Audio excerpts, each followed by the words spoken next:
And I'm I just don't. saying, the green M&M, absolutely. Hi guys, welcome to Rebels Without a Castle. My name is Zach Savage, and I'll be your Lord Master this evening. I promise that wasn't even one that I had to come up with. That was just part of the conversation we were having pre-stream. This gives you an idea of what kind of energy we are bringing today. I'm joined by my absolutely wonderful cast here. They're going to go through and tell you who they are and who they're playing, who looks the least prepared. Hyacinth. Hi, I'm insulted that you said that and then picked me, but that's okay. Here I am. I'm Hyacinth. My handle is at Hyacinth Wonders on all the social media platforms. Tonight, I'm playing Seraphina Von Willow, the High Elf Cleric. Justin. Hey guys, how's it going? I am GM Justin. You can find me on all my socials at Forever GM Justin. You can also find me over at Roll D5. We specialize in playing indie TTRPGs. I'm playing somebody. We'll find out more here in a little bit. Pi, you're next. Let's go. Hi, everybody. I'm Pyrea. I am everywhere on the internet as Pyrea. I'm playing Espen, our Oblivion Ranger slash Druid, and I'm ready to fight. Actually, I'm ready to be super sad. Let's go, Sam. I will be one of those two things too tonight. Good evening, everybody. My name is Sam. I go by Utah Indie on both Instagram and Twitch. Tonight I am playing Revelous Nose, the fighter rogue gunslinger. Laura.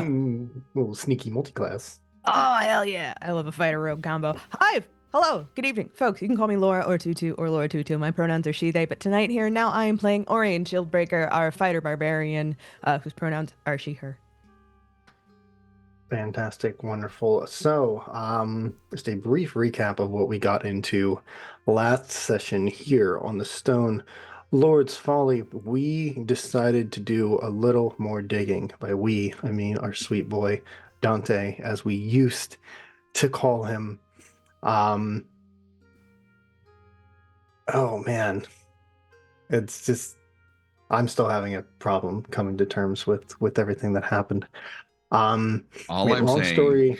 all Yeah. I'm saying is somebody wanted to wanted to get the answer straight from the horse's mouth. That's all I'm saying. Yes, after a very lengthy game of telephone with one of Dante's nightmare steeds, Dante himself decided to do a little bit of digging at the wall, the famous wall in his brain, and enough bits and pieces of the wall have fallen away where our friend Dante has remembered that his armor is not his, the sword is not his, and that name is not his. His name is Lucero Pyre Emberhold, and he is angry. We saw visions of the city of brass on a plane of fire, and Lucero, excuse me. Breaking the Dante is gonna be hard after so many episodes. Remembered a slight and is now out for revenge and the rest of his memories. There were a lot of sad faces as our fun-loving boy Dante kind of fell away and now reveals this very what's a really good word for it? I mean, almost polar opposite. But to be fair, we don't know a lot about this individual yet, and we have just arrived at the bones as the wings and rib cage of a massive dragon tower overhead, and that is where we are now.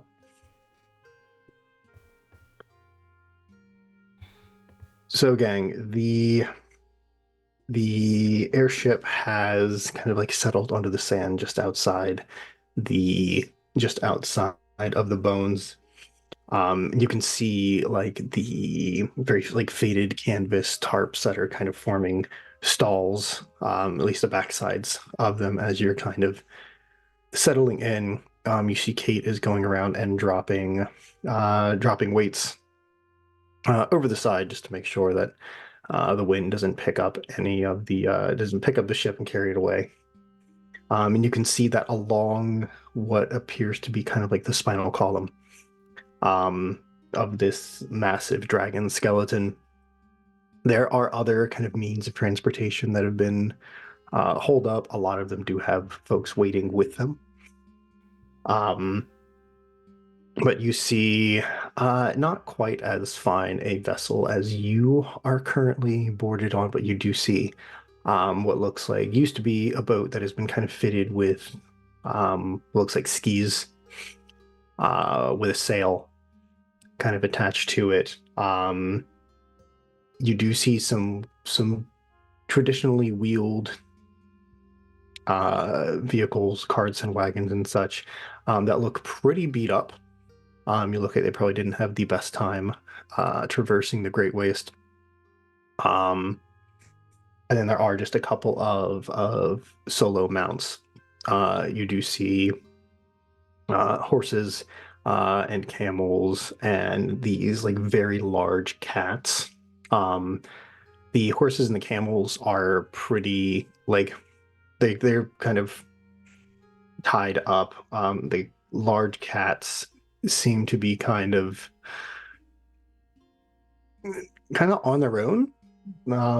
You see there's one, it is purple with black, kind of like black striped patterning that just kind of keeps pacing kind of like back and forth down the spinal column. You see it does have what looks like some kind of saddle, and it's got like saddlebags kind of strapped to its like very large like shoulders, and on the back of the saddle. But Kate, I see Kate finishes dropping the weights. She goes, "Well, this was tense, and it's probably a super great time for all of us to disperse, and then hopefully the vibe has changed when we come back together."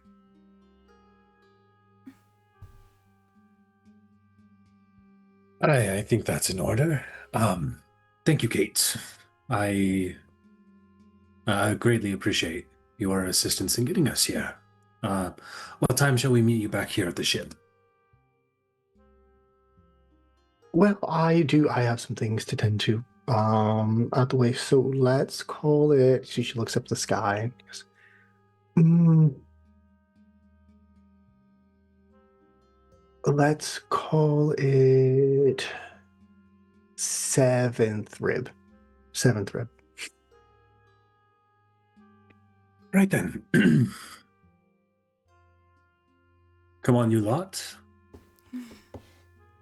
And Revlis will disembark. All Espen right. has a little stink face as her little muzzle is just scrunched up. And she hasn't said anything out loud yet, but she wants to cast Detect Thoughts on not Dante. Okay. It is a level 3 spell, and because D&D Beyond is acting up, I don't know what my spell save DC is. I think it was a 13 or 14. Oh, you want to go deep into his thoughts? Let me vibe. Let me see what happens. Surface thoughts, and she might waste another spell slot doing it again. You would see Little stank face still as she's listening to Revlis and following. You would hear as his thoughts are trying to kind of piece things together, as like him struggling to remember what how he got here, and that's like the frustrating part for him.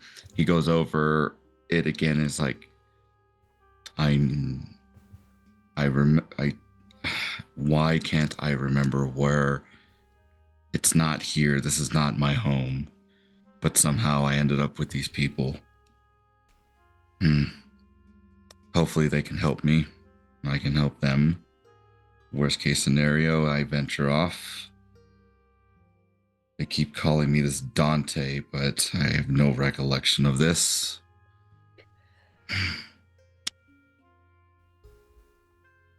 That is surface level thought, right? Mm-hmm. Zach, since I can't open my character sheet, would you say that 13 is a appropriate spell save DC to go deeper? Feels right. It feels adjacent. Sure. Okay. You should just With use those- mine. Mine is 15. Oh, well, we could use 13 just to keep it, you know, a little under, since I can't do anything about it right now. Try refreshing it, because I was able to access the character sheet that I'm looking at right now. No. It's Boo. just I think it's an can't. issue with Espen's character sheet. Yeah, Oh. I Hold on, just hold on. Oh, okay. I might be able to look at it. Yeah, because I tried to open Espen's from the campaign too, and it won't let me see hers either, but it'll let me see mine. I couldn't open That's- it from a link either. It's That's so weird. wild. The boss fight against technology continues. Right? Yeah, like, Mm. So what the I heck? can open all my other character sheets, but I It's just can't open Eps. Espen's. That's wild. You might just have Yeah. to rebuild her. It's a shame. Ah. Anyway, Huh. sorry. That's Isn't that crazy? I even tried to copy it and then open the copy, and it was like, nah, dude. So Nah, bruh. it's so we're just going random. All right. So it's what's the skill save? The wisdom. I believe so. Since I have to look it There's up. math to this. Hold on. And I think it's a con. Isn't it a con save? See the wisdom or intel? It's- I don't.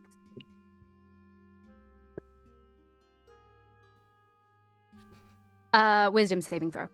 Okay. Yeah. All right. DC 13. 21.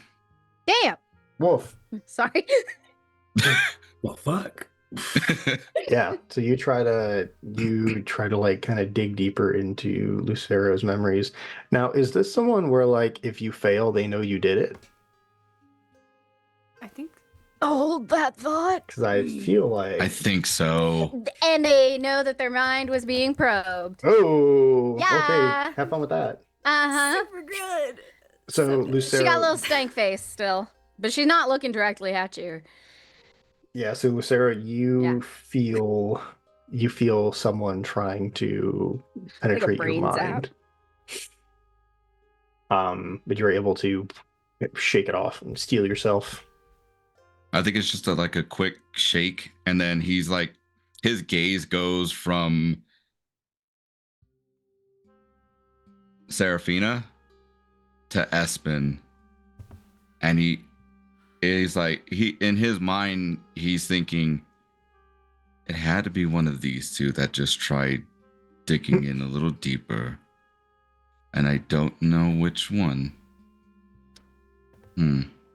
Espen wiggles a little closer to Revelus and is like, do you know where we're going? Because I don't know anything, and I don't know where the stupid anything is here, and I don't like don't sand. know where the stupid anything is here either. I am looking for liquor. I am looking for booze. I am looking for something stronger than what I carry with me. And once I find that, then hopefully I know where to go next. Or you could follow me. Do you know where we're going? I don't know where we're going, but I know who we're looking for. Okay, I'll follow you. Stomp, stomp, stomp, stomp. And she's avoiding Lucero. As they're- Just avoiding eye contact. As they're walking, Revelus is going to look back towards Seraphina and just kind of like shake his head, like asking her to join him just a little bit closer. Yeah, she'll follow Revlis. She'll go over and like look at him kind of inquisitively. How you holding up, lass? Uh, pretty good, I think. She's fiddling with a necklace she always wears that she plays with when she's nervous, and it's an hourglass, but it's stuck moving, so it's like always halfway empty. And she's playing with that as she like looks almost spaced out. How are you holding up? Oh, that's a good question.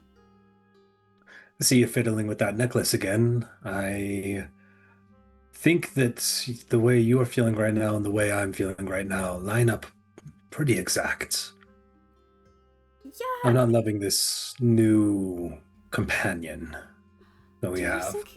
Do you think he's evil? Because I kind of thought that maybe Dante was evil, and now it kind of feels like he probably is.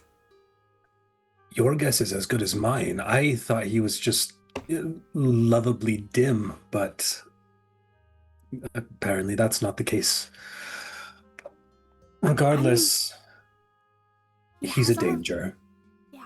Did you hear the conversation with the nightmare horse thing? Is that what that thing's called? I just assumed demonic horse. Yes. No, I did not hear the conversation. It talked about him like raising it and that it came from like the Hula stables. I think Dante might be like a prince or a king or something, but like of a bad place. Like evil people. Like an evil I've heard weirder, apartment. but that's still strange. So you spoke to a horse about a man. And the horse told you that this Lucero is a prince of darkness? I mean, that was my Hellspawn? interpretation. Yes, I think so.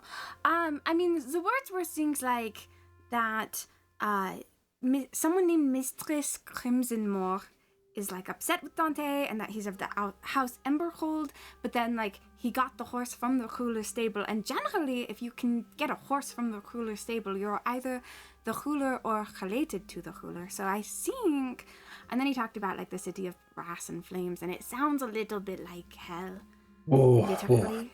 And All so right, I just, Okay, slow down. he also said he had dreams of world domination when he was Dante.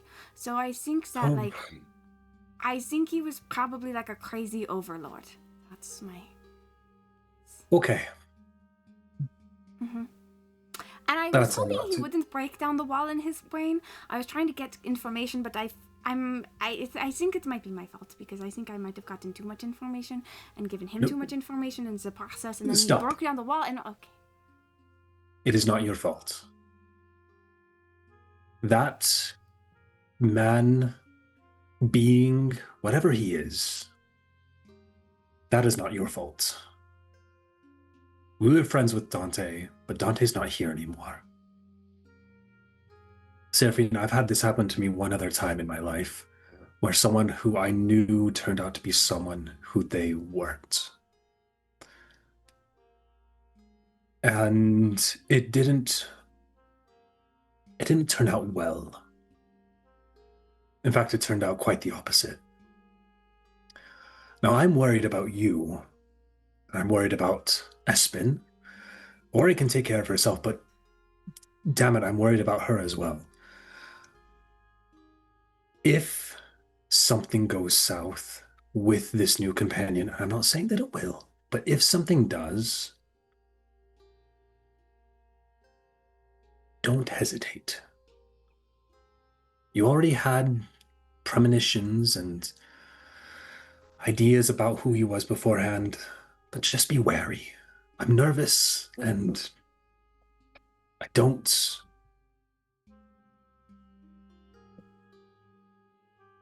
I don't want to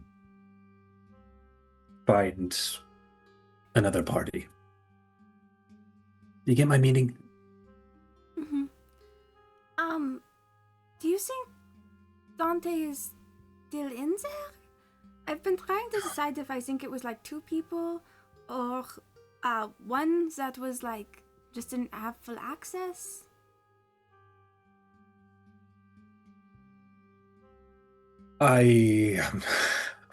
As much as I wish I was, I'm not well versed at magic as you are. So I don't know. Maybe if something goes wrong, we can start with trying to like trap or impede in a way that doesn't kill in case Dante's not responsible. And then if we have to go further than that, we can, like, because world domination would be bad, but like if there's an in between, maybe we can start there. If we can find that in between and not piss off Mr. Firefuck back there, then that would be ideal. That would be ideal. Anyway, he's probably listening to this conversation that we're having right now, so just keep it in mind, okay? I mean, if he can hear me, then he's free to disprove any assumptions. That would be cool. Also, this isn't really like related, but it's another thing I've just been thinking about for a while. I can't throw a barrel, and that doesn't really make sense. So I just needed to tell somebody that. I tested it. It didn't work. So... Serafina, Yes? I don't think anybody thinks you can throw a barrel. Respectfully, of course. No, that's not what I meant to say. I thought I could maybe throw a barrel. Or at least like pick one up. Yes. Well, a smaller one, yes. Absolutely, you could. Oh, I've never been good at this.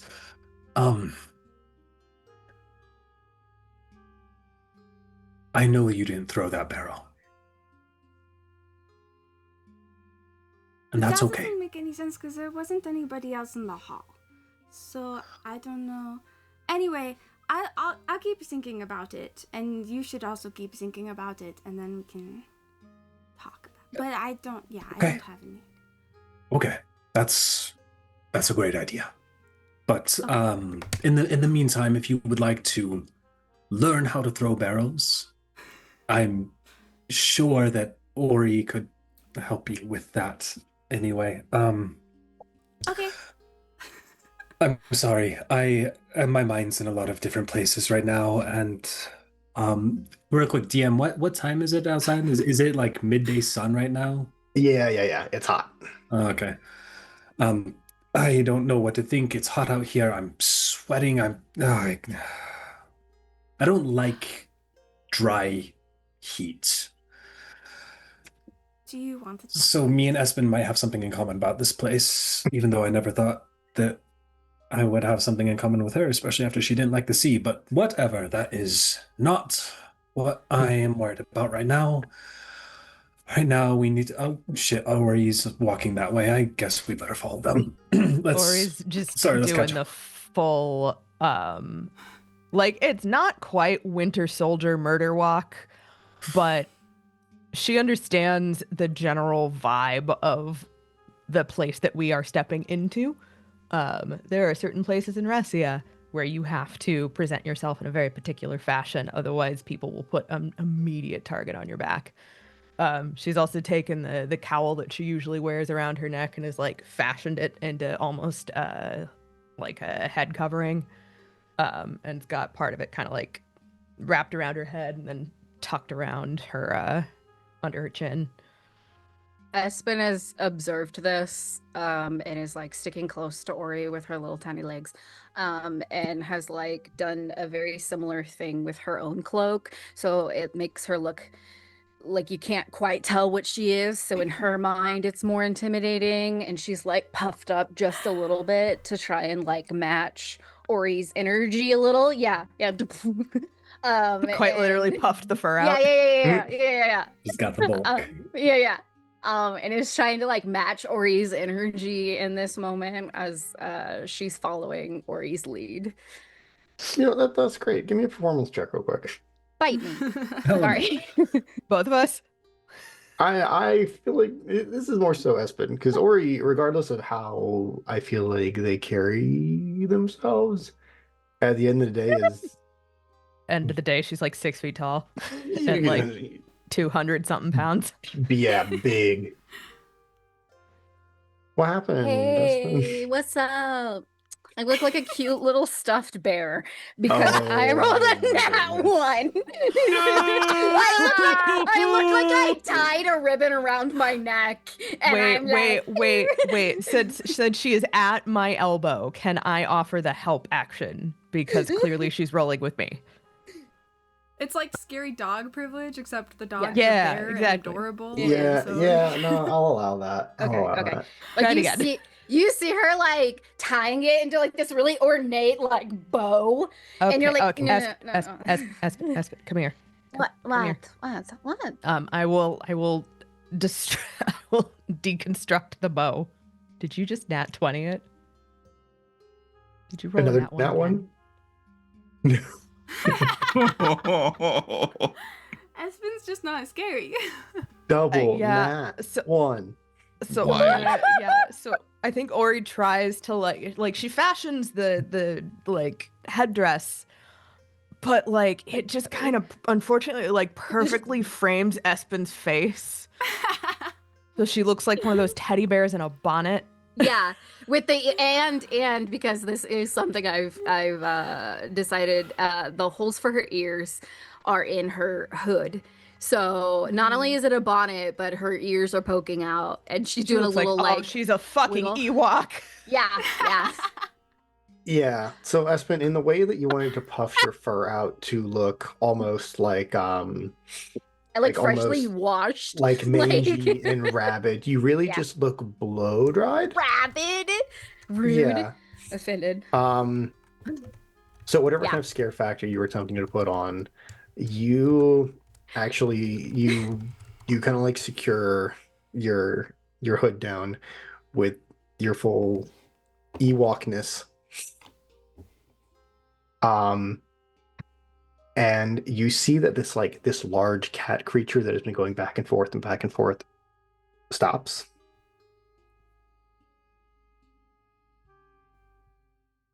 And like slowly starts kind of like slinking towards you. Is it? Wait, you said these weren't caged. They're just kind of out. Correct. Okay. Nope. I think Ori spots this, steps in front, squares her shoulders, bares her teeth, and just snarls. And it is deep and guttural and almost lupine. Give me an intimidation check. I just threw that dice halfway across the desk. Chuck Holy it. Jesus. That's one. That's a 21. Ooh, okay. Nice. Good. 21. Perfect. So you, Espen, you're just kind of, you're fussing with this, with your bonnet, and you don't even see this very large purple cat-like creature kind of like stalking towards you. And Ori, as you see it gets low, and you can see that it is just kind of preparing to pounce. You step in front and you let out this lupine fucking howl snarl. And you see the thing fully sits back up. Are you okay? What's Keep And walking. just hisses at you.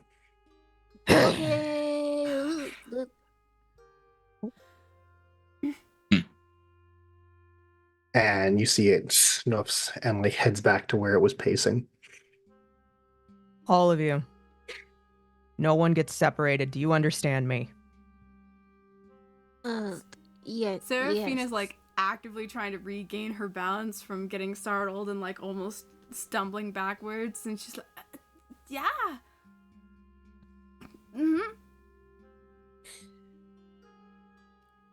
Good. Are you okay? I'm fine, but you are almost cat food. What? That's rude. Or he points to the critter. And you know, I was thinking how pretty their fur was. It was purple. I wanted to kind of dye my hair a little purple too. Ugh. I guess not anymore. Now it's ugly. Ugh. Thank you, So- Ori. Friends, as you all step into just kind of like between the ribs, you see the stalls and the makeshift kind of setups that have been hammered and carved and chiseled and strung along this entire skeleton. You see that there are entire stalls that are carved into a single bone. The scale of this dragon had to have been absolutely massive to encompass so many things, and you see that for a secret black market that it is quite lively. Not only are there obviously the stalls of people who are probably selling more than unsavory goods, there are performers as well. As you see, there are little street performers. You see that there is a tiny little it's like a monkey-like creature, but it has two split tails and it has four eyes. And it seems to be kind of like playing with this ball on a string as its owner. Just a olive-skinned human man is kind of leaned up against one of the stalls, keeping an eye out, and taking the occasional coin from passersby. You see there is a stall that is full of what looks like hanging, there's like hanging dry herbs. But you see that folks are coming to the stall and they do not seem to be indicating any of the herbs as they are in discussion. This is, as Ori knows very well, a location of second meanings. What you see will not always be what you get. What would you like to do? Well, I know who Ori's looking for. And she knows that there is an association with the guild, so she's going to be keeping her eye out for either that symbol or any thieves' cant that the Red Ladies are known for, or for Tamsin herself. Okay. So not for anything right now, but just go ahead and give me like a perception check. Or investigation. If you're looking for things specifically, I'd give you investigation if that's any better for you. It's gonna be perception, my dude. It's gonna be 18. 18. Okay. Cool. Keep that noted.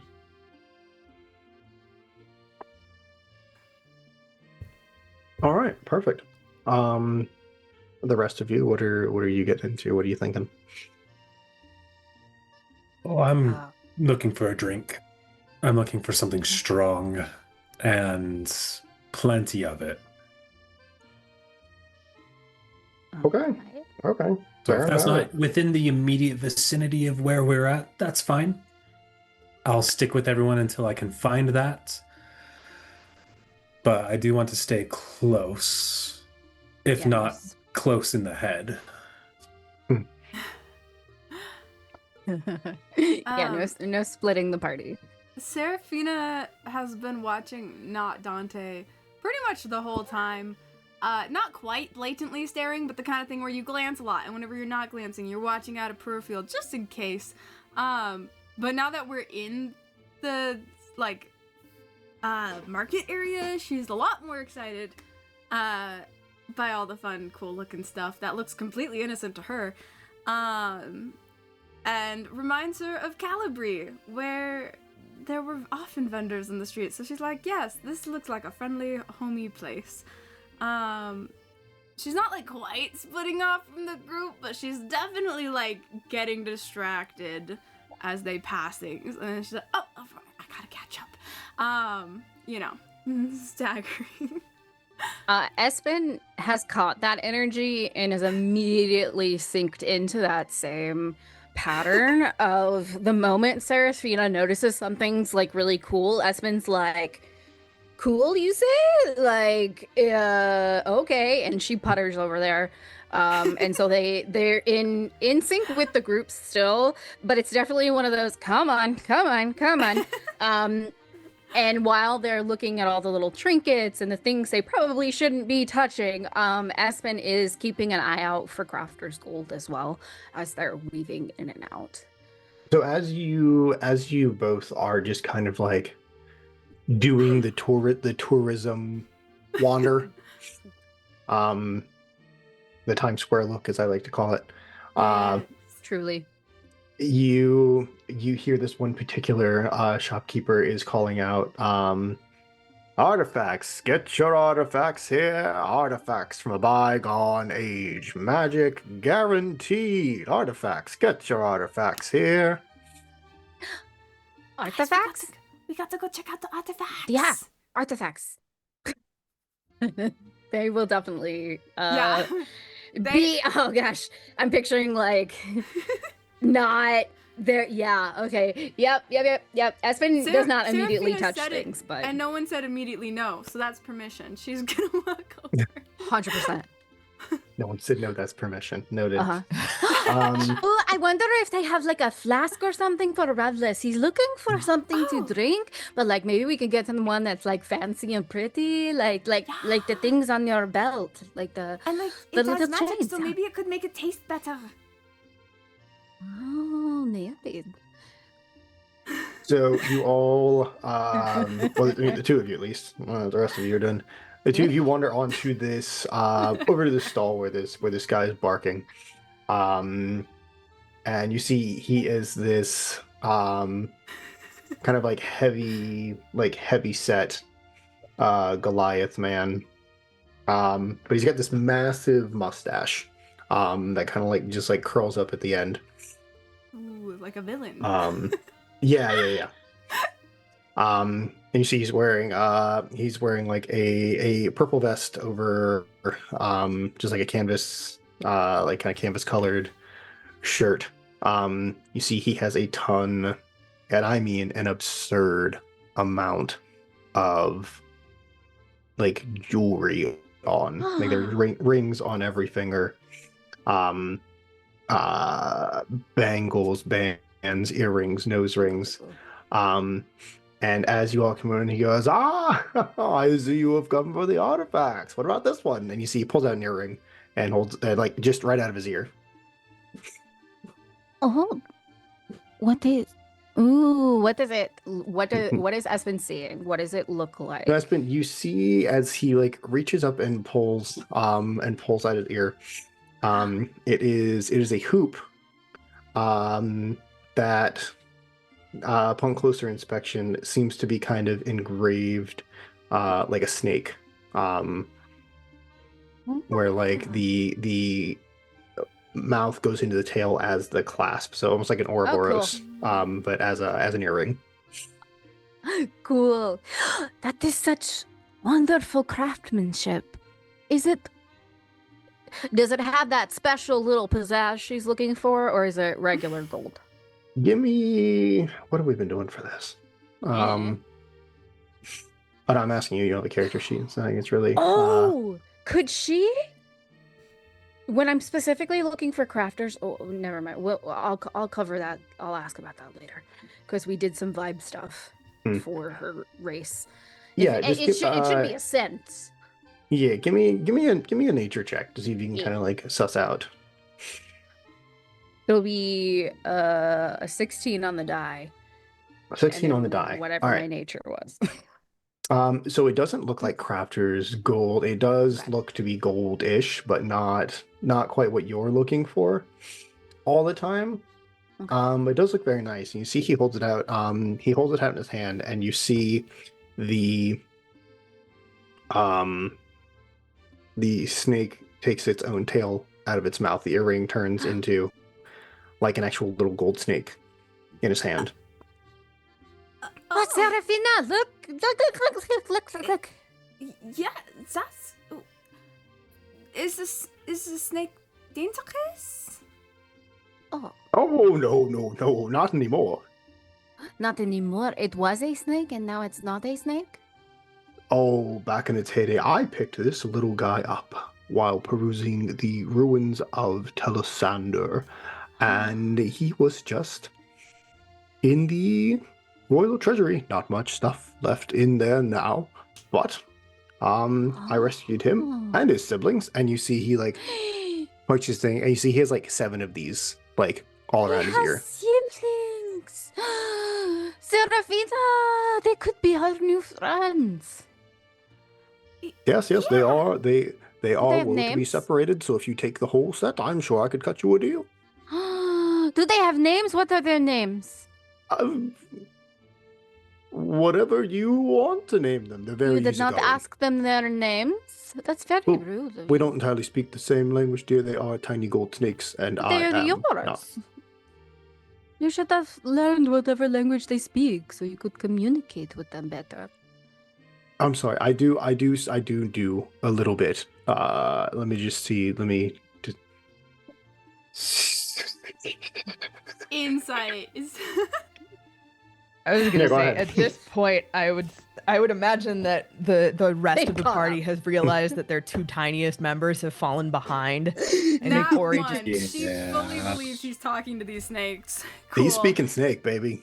Ori Gold just snake specifically. curses in Orcish and like marches back, and like a shadow falls over the stall as she stands behind Espen and Serafina. Espen's looking directly up and back at you as you appear. This guy does not know his snake's names. It's very rude. I mean, he's asking right now. I don't think so. Is he? I mean, I speak a lot of languages, and it sounds like he's speaking. Like, you can learn most languages. I think he probably learned like a little bit. But I didn't get the chance to ask though. Do you have flasks? Like magical flasks? Ooh. Or just pretty flasks. Whoa, hold on now. Yeah, we want a flask. Why are you looking for a flask? Oh, sir, not to be rude, but we will get to you in a moment. Yes, no, I do No, have hey. flask. Yes, absolutely. And you see he pulls out like a blanket that he's kind of turned into kind of like a bag, and then lays it out, and you see there are all these different little flasks. They make this like heavy clink sound. Oh. As they hit the table, and you see there are flasks that have like very intricate kind of like gold filigree on them. There are some that look like they are bejeweled. There are like leather flasks that are just kind of like capped with silver.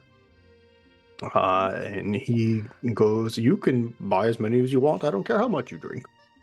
How, The like, bejeweled one, naturally. do any of No. them have like magical effects though, or are they just like? If you drink Decoration. enough out of it. Oh. I think at this point, like, Lucero's been watching all of this transpire, and he's kind of chuckled a little bit. But then at this point, he's gonna like walk past Ori. He's not in that armor that he was wearing before. He's just wearing simple clothes, a white shirt, pants, boots, has a dagger on his side, and he'll look at the vendor directly and say, "What's the catch?" "There's always a catch. What is it?" Oh, you seem like fun at parties. Well, you see, as is with everything, and you see he's getting a little now that you guys are kind of flanked by the adults. The adults. Oh God, Lucero's one of the adults now. Welcome to the club. Oh God, Sam, it's not just me and you. We made it. We made it out the hood, baby.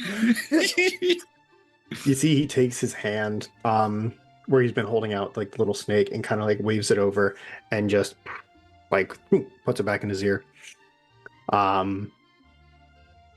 And Z says,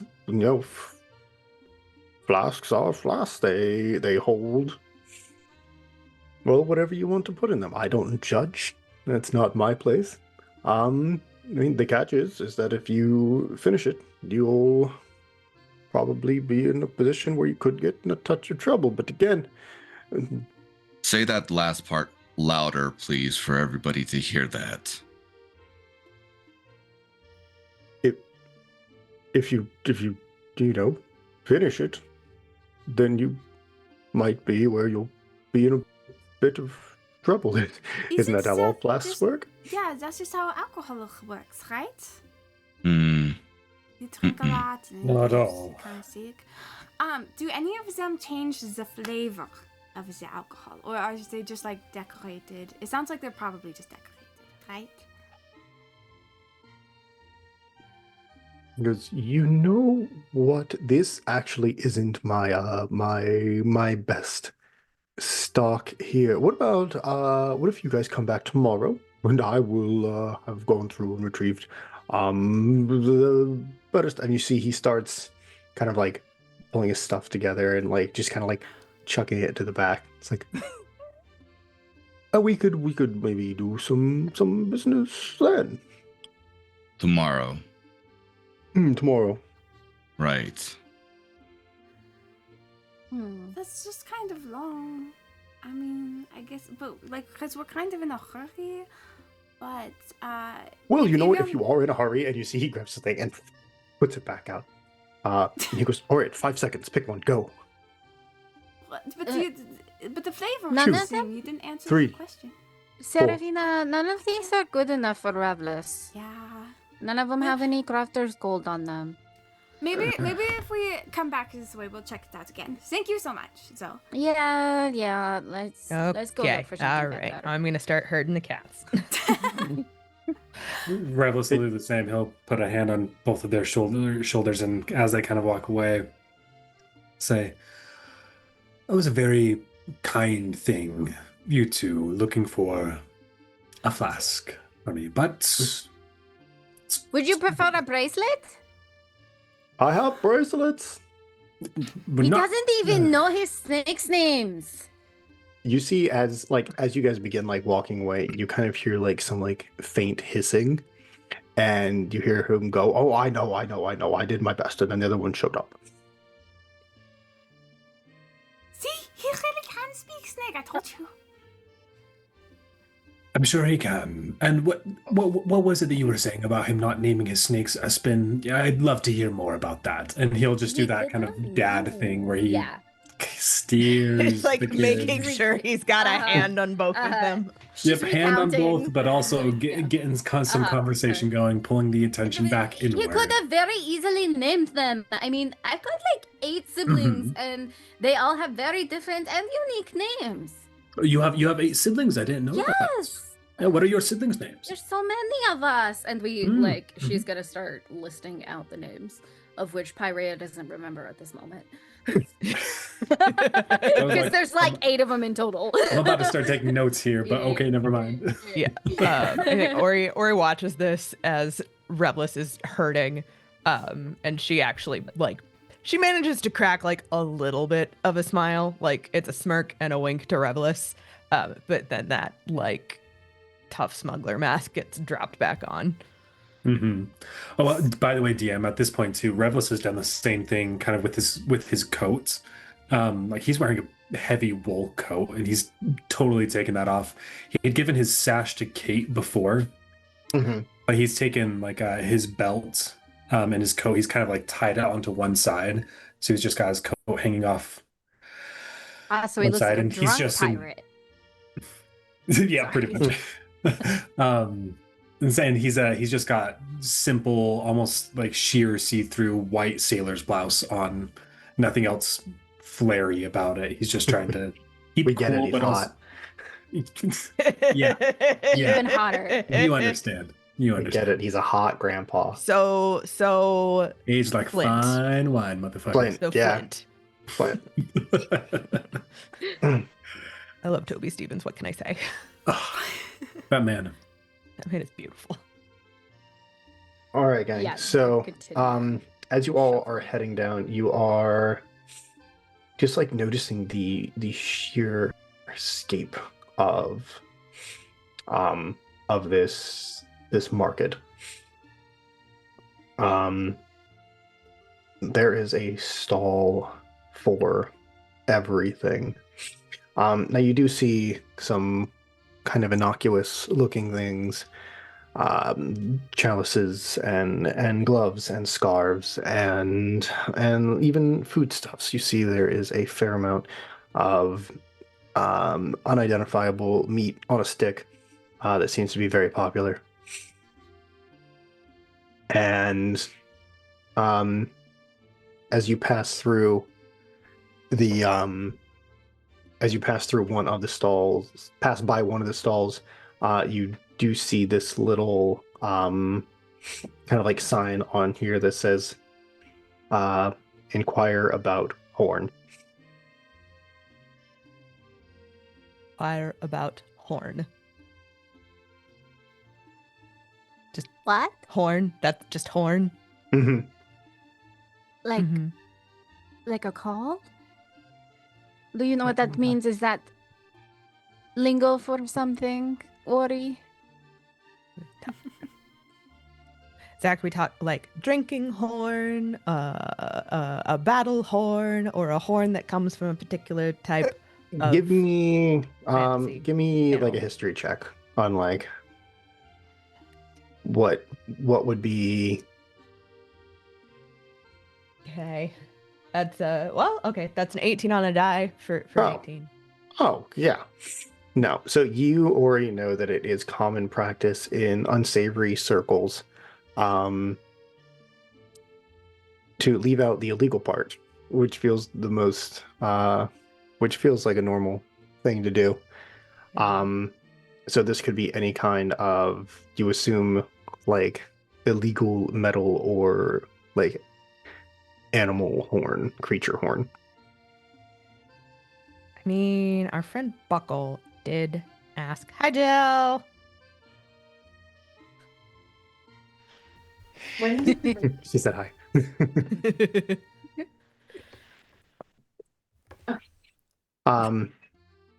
Yeah, Our friend so Buckle did ask for not necessarily horns, but like, horns are made of keratin, and Oh yeah. yeah. I mean, maybe get- know where the rest of it is. Yeah, maybe we should check it out. Ugh. Okay, all right. I will approach. As they approach, Mr. DM, sir, if I could. mhm. While we were walking through this area, there are certain things that Lucero's looking for. Mhm. Something that kind of fits more of his vibe. Mhm. Would I be able to find those items? And then is it possible for him to sneak away with the ability to use Hunter's Mark on one of the party members to be able to track them, so he can Yeah. still find them? Yeah. Seraphina's still like low key watching Lucero. She went from full attention to like he's got Ooh. half her attention. So, I mean, I just, in case that factors in. Because you would notice she's not that sneaky. She'd be like Mhm. doing things and then like visibly like. Then the Hunter's then Mark going would go back on to- Then the Hunter's Mark would go on Seraphina. poor girl is about as subtle as a brick. Yeah. No. Yeah, no, if that's what you wanted to do, that's certainly doable. And then real quick, Pyrea, if I'm not mistaken, Dante had what is it? The gold that that Espen carries around Crafter's with her? gold? Yeah, Yeah. crafter's gold. Yeah, He knows what the crafter's gold is. Yeah. Or Dante does. Dante would. She didn't know about this dude. This Who's this guy? Lucero fellow.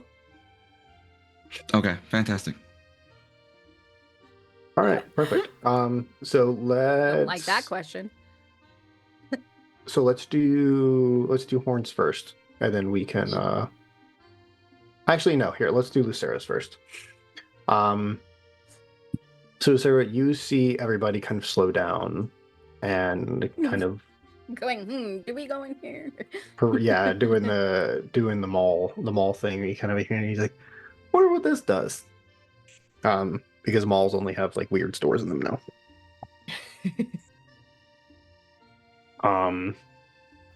And that gives you enough separation where you could feasibly go and do some exploring for a moment. And it's the hunter's mark. As soon as him and Seraphina lock eyes, it's just him like continuing to remain frowny face and very stoic. But then as soon as they lock eyes, he's just like winks, and then next thing you know, that's where he attempts to like essentially like blend in with the crowd and leave. Okay. This is not helping her suspiciousness. Yeah, just for funsies, give me a stealth roll, Lucero. 18. Okay, that's pretty good. That's pretty good. Seraphina, are you going to pursue, or are you just going to kind of keep this in mind? I think she would. It's stupid, but I think like I wouldn't, but I think she would. Yeah. I mean, if she sees, can he sneak away while she's watching, or because he's waiting for eye contact? Is it just assumed she'd see how I it? have it in my head, and correct me if I'm wrong, is it's more of kind of like an Assassin's Creed thing where you, where like he's looking at you, and then like people walk by, and he kind of joins them and just kind of like begins to blend into the crowd. Do you want to give me an investigation check to see if you're able to like still pick him out? Yeah, because it's like if she can tell where he went, she'll follow. But if she can't, she's not gonna go. Mhm. She's not gonna blindly wander. Investigation. Ooh, that was quite good. That was also an 18. 13 plus 5. Ooh. Okay. So just barely, but you could feasibly keep up with Dante if you wanted to. Hunter's Mark is the Lucero, one. excuse me. Hunter's Mark is not one where you know if it's been cast on you, right? Right. It's just a yeah, it's not like a Cool. thing. If she had known, that might have changed things, but she doesn't know that she's the anchored back, so they're gonna get lost together. Yeah, she'll follow him. All right. She's not gonna say whoa, anything. She's just gonna dip into the crowd and follow him. Well, I'm sure Revlis is gonna see that. I was gonna come up to that, yeah. During this time, I'm assuming conversation has still happened a little bit between That's been still listing and- sibling names off. right, but he's still got a hand on either one of their shoulders as they're kind of walking away. Oh, right. I forgot about the hand. And he's paranoid. He's really paranoid about Seraphina. Do you want a roll from me, DM, to see if I notice Seraphina just kind of pulling away and dipping? With the hand there, she'd probably tap it like, okay, I'm good. I forgot about And then that. try to walk off. Okay. Like, he would trust her. He'd remove the hand for a second, but he'd probably also like just glance, making sure he knows where she's going. You know, that dad in me saying, "Where's my kid? What are they doing? Are they getting into trouble?" He told her not to hesitate. She's following orders. Ah, fuck. Oh man. That was my Keep girl. doing this. God damn it. I fear Yeah. I fucked us. I mean, Serafina, you're welcome to roll a stealth check to see if you can disappear from beneath Revelus's gaze. Yeah, I'll do that. I don't know that it's like exactly sneaking, but that's close enough. She's trying to be like, you know how, I don't know if anybody else ever did this, but you know how sometimes you just very casually walk away and you hope your parents don't notice you as a kid? Surprisingly, yes. You know? Yeah. Yes. like you're Universal like, oh, if I'm not experience. sneaking, but if I just walk out of this room, maybe they won't catch it. That was so low though, so that's gonna be, she's got disadvantage with all her jingle jangles. So it is a 7 total. Wolf. Rip. That's rough, Yeah. buddy. I'm gonna say Yeah. that does not do it, probably. Yeah. You run Yes, into a table. This doesn't necessarily constitute a Revelus roll, even. That's fair. So Revelus, you just kind of feel Serafina kind of turn and begin to just kind of like walk in your opposite direction. Okay. As I look over my shoulder, what do I see there? Do I see something that she's going towards? Do I see? So What's I'm going to say by interesting this for point, her? Lucero is quite kind of blended. Mhm. So it'd be very difficult for you to pick him out as like the source of concern. But we notice he's gone. You notice that he's gone, Right. but where he is, great question. Okay, I'll take like a half second and glance around quickly, notice that Lucero's not where he was before.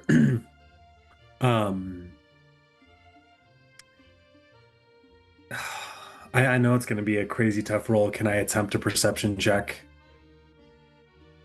Or is this kind of this ship is Like probably where Lucero is. Well, yeah, just to see if he's somewhere. I don't know, not even necessarily looking for him where Serafina's looking, Mm. more just looking around in general. Yeah, give me a perception. Your original roll is an 18, right? Lucero.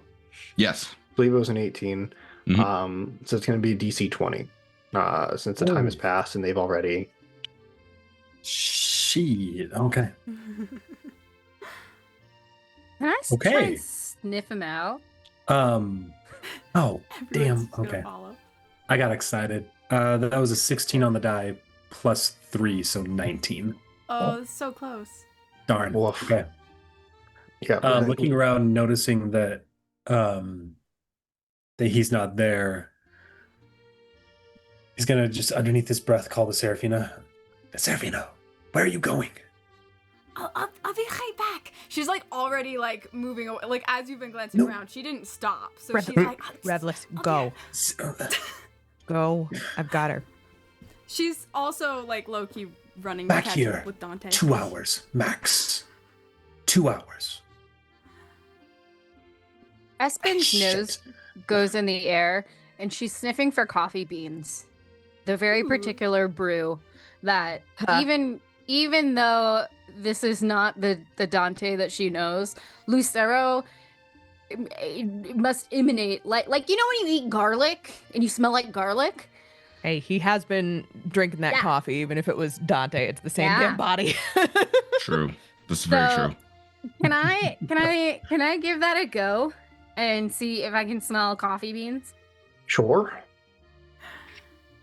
I love how he's not up to anything suspicious, but the party's suspicious, so it doesn't matter. 12 plus whatever my investigation was. So, probably not enough. Yeah, There's a not lot of crazy high. smells. Yeah. There's a lot of smells. Yeah. Ooh, You kind of Ah. smell coffee, and then you smell garlic and peppers, and grease, and- she sneezes. body odor. Like it's all just very. That was not. Never mind. Ah. Revless. Do you want to go after her? I'm not leaving her in that crowd, not with that new thing. Then go. I'll stay with Espen. I'll be back soon. And Revlis is going to almost, I'm hoping, almost as deftly as Dante just mend with the crowd. He's not even going to let Seraphina know. He's coming after her as well. Seraphina's not like specifically trying to be sneaky, but she's also not waiting for anybody. So she's definitely going like sliding between. You know how kids can get through every small crack between. She's doing that. Anytime there's a gap, trying to catch up. Okay. Boy, do I. Shout out to myself. Oh yeah. Fairly small elf, you know. Yeah, I'm gonna go stealth after Seraphina because I don't know where Lucero has gone, but I can follow Seraphina, and as long as I've got eyes on her, that's all Revlis cares about right now. Hey, if you can't see her, you can probably hear her jingling. Jingle, jingle, What jingle, was jingle, that? jingle. What was that stealth roll, babe? The 7. Total. Yeah. Yeah, I have a plus We'll 2 be with okay. disadvantage, you know. It'll get you. there's a certain like tone that is Seraphina. I stop and listen. It's like, oh, there she is. Like a wind chime. There you go. Lots of So- clinking metal pieces. So, Lucero, you go, you cast Hunter's Mark on Seraphina, and then as you begin to move, you do not feel her getting any farther away from you. I think as he notices that, he rolls his eyes and then just kind of like takes a step to the side and waits for her to walk by, just so that way he can get by her side and say, "You were supposed to stay with the group."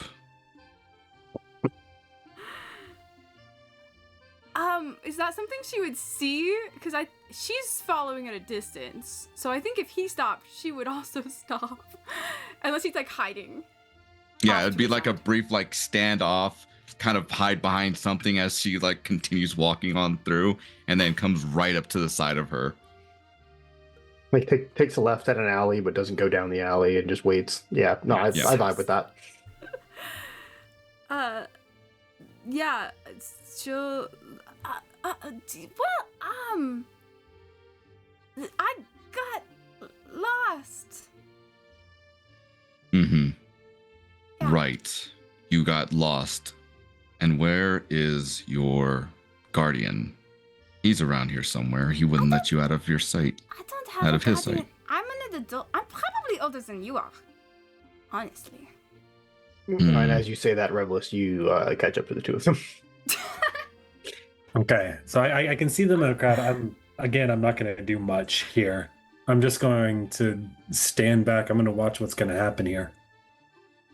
I think it's just like that continuous walk of just like it's to be like we're both walking parallel. There's no stopping. He's going to match step with Seraphina for the most part and say, "You may be true. However, the way that he cares for you is like that of like a parental figure, even if you are older than probably the both of us. So I imagine he's probably looking after you, and I already know that this group does not trust me about as far as it can throw me, and you have thrown a wrench into my plans." Well, what were your plans? I need a haircut, and I need new armor and weapons. That sounds like fairly innocent, and I don't understand why me following throws a wrench into that. You need a weapon, you say, as you pass one of these stalls. That's where we're gonna take a break real quick. We'll be right back. Back in 10, guys, and then we'll have the most stressful shopping episode I think we've ever had. All right, so don't go anywhere. Welcome back, everybody, to Rebels of the Castle, the Stone Lord's Folly. We are in a very stressful shopping episode here at the Bones. So, Dante, as you're listing off your needs, you feel like maybe this voice is coming from a stall that you didn't necessarily see before. But nevertheless, it is here now. And you see this very slender, older elven woman, white hair, is kind of straight down her back, black dress, and she does have kind of like a very very lacy kind of like shawl covering, like sun cover thing. And she goes, "I hear you're looking for some weapons."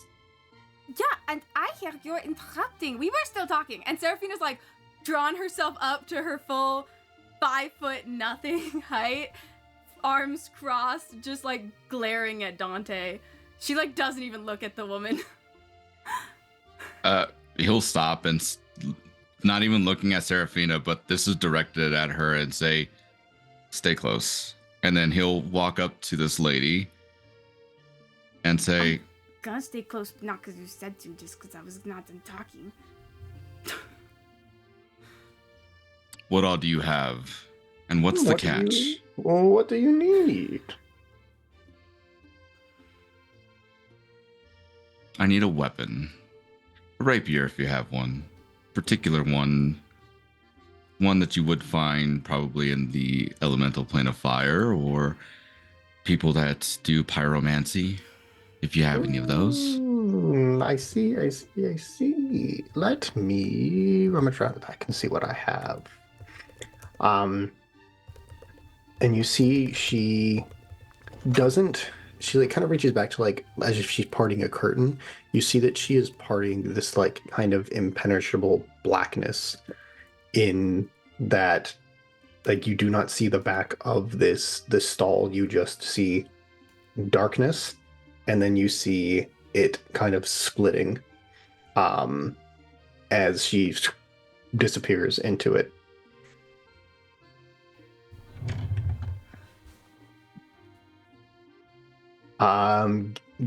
A few minutes later, you see she comes back out, and she has this like pretty like sizable chest. And she like lays it up on the counter. It opens it up. In there, you see there is this gorgeous rapier, with kind of like a flame motif, like guard along the handle, and the scabbard itself is this like deep red with black accents. And it is sitting on top of what looks like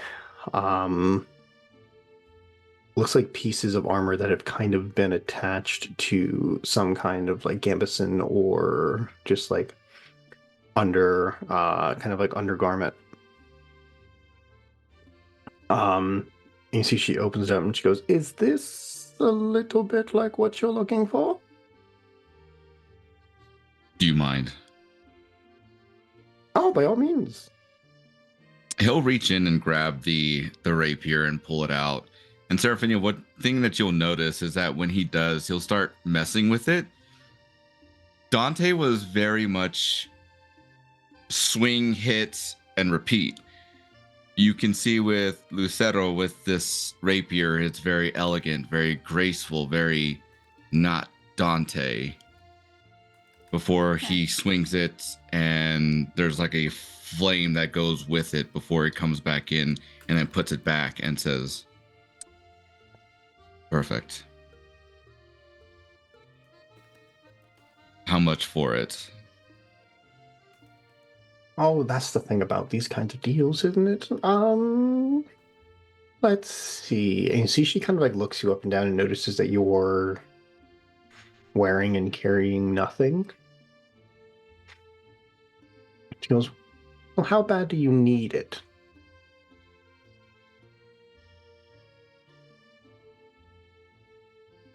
"That depends on what you are going to ask of me."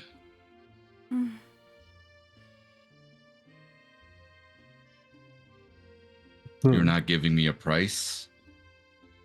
Oh, no, there's a price. Are you familiar with I believe they say on their sign that they sell apothecary supplies, very very mundane. But they also deal in quite a bit of questionable materials, and I desperately need powdered horn of a blue dragon.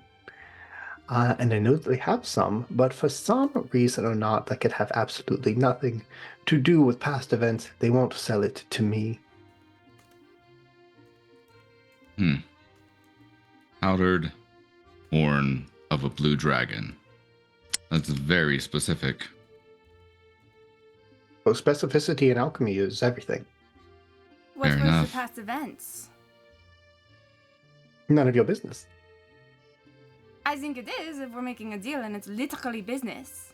We are doing nothing. Me and this gentleman here are doing business. I'm Answer- supervising. If you don't mind, please answer my companion's question. That is very interesting and intriguing to know.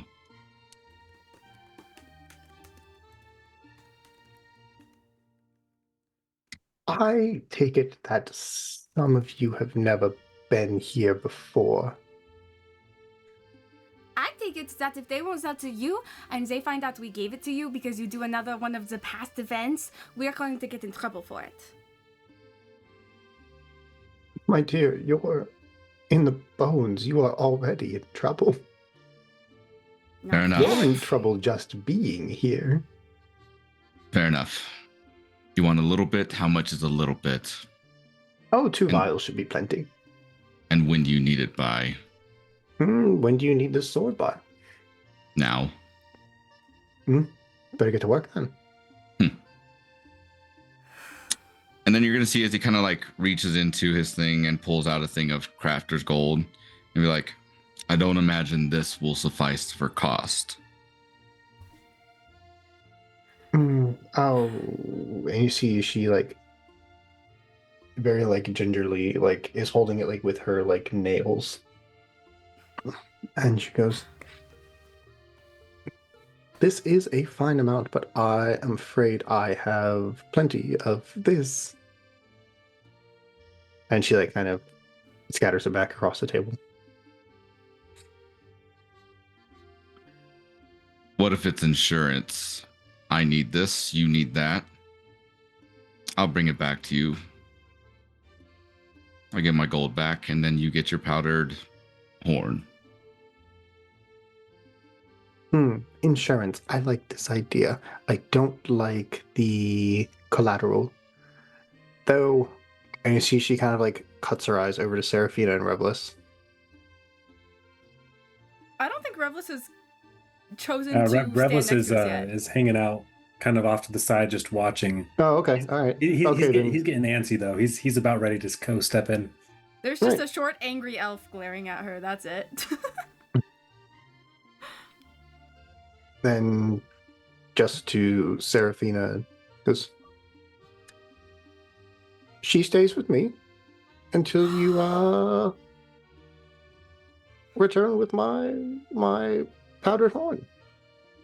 Deal's off. I'm not dealing with this. Come on, Seraphina. Okay. She's like gonna fall. She fully thought he was gonna make the trade, and she was like ready to fight, and now she doesn't have any words. Watching this happen too, this is the exact moment Revelus is going to like emerge from the crowd.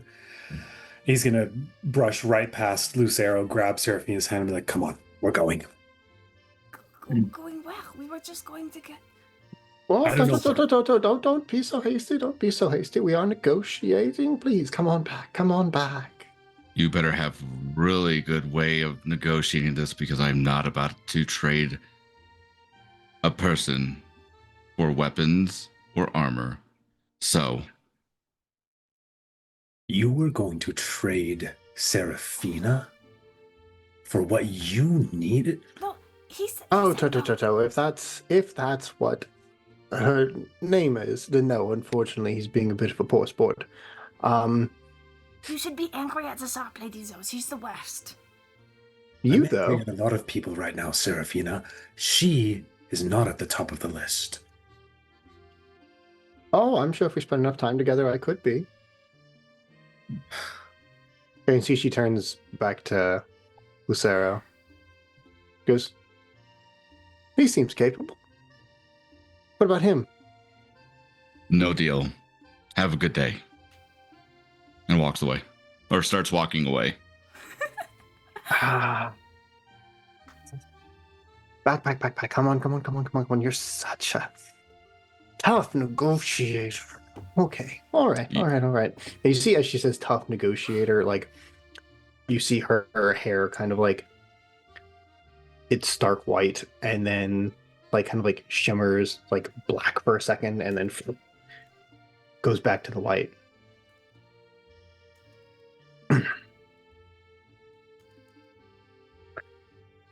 Just give me your hand for a moment. And you see she pulls the rapier out and like reaches it out to you. And you see as she like gives it to you, she puts her like hand over the top of yours. And you kind of feel her nails dig, like not break the skin, but dig in just a little bit too hard of a clasp. And she goes, if I'm not paid, I will find you. Don't make it difficult. And then let's go. Sounds like we have a deal then. Thank you. We certainly do. Can Sarah see any sort of mark she left? Because she's immediately paranoid it's going to be another thing like the amulet, where there's some sort of like curse on his arm. You just see like the light, like kind of nail marks. Okay. He'll grab the rapier and the armor and then put it over one shoulder, hilt the rapier, and then look over to Revelus and say, I know that you don't know me, but I'm not in this business of doing what she was asking. Now, if you can take us back over to where the rest of your companions are, that would be greatly appreciated. Companions? Is that what we are? Because from what I heard, you don't think of us anything more than just acquaintances. Some equals at the price of gold, maybe. I don't know what you think you heard, but the fact of the matter is I turned down putting her and you as collateral.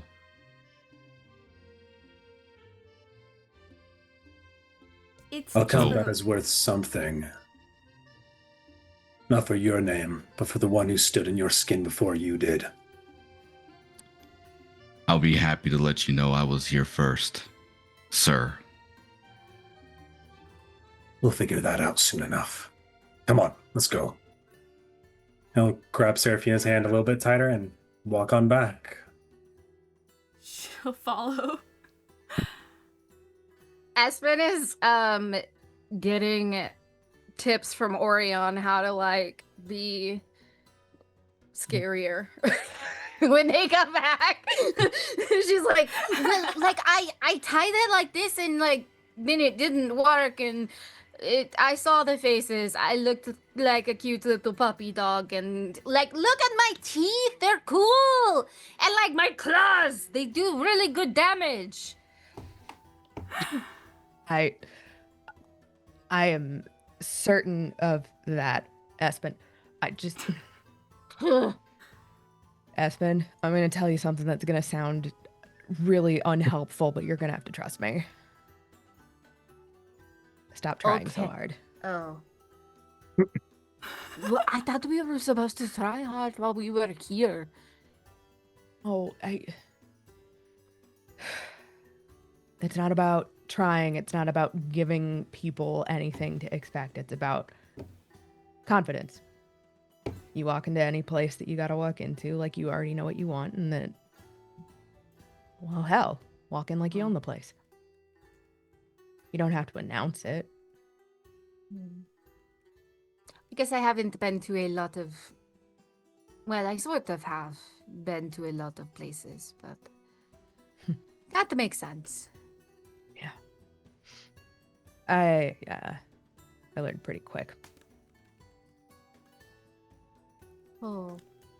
Well, maybe if we end up on the mountain, I can give you tips about being confident on the mountain. I know all the trees there and the rocks and pretty much everything. Maybe not under the mountain, but I would keep that in mind. I'm letting you know right now, I'm definitely more of a city girl.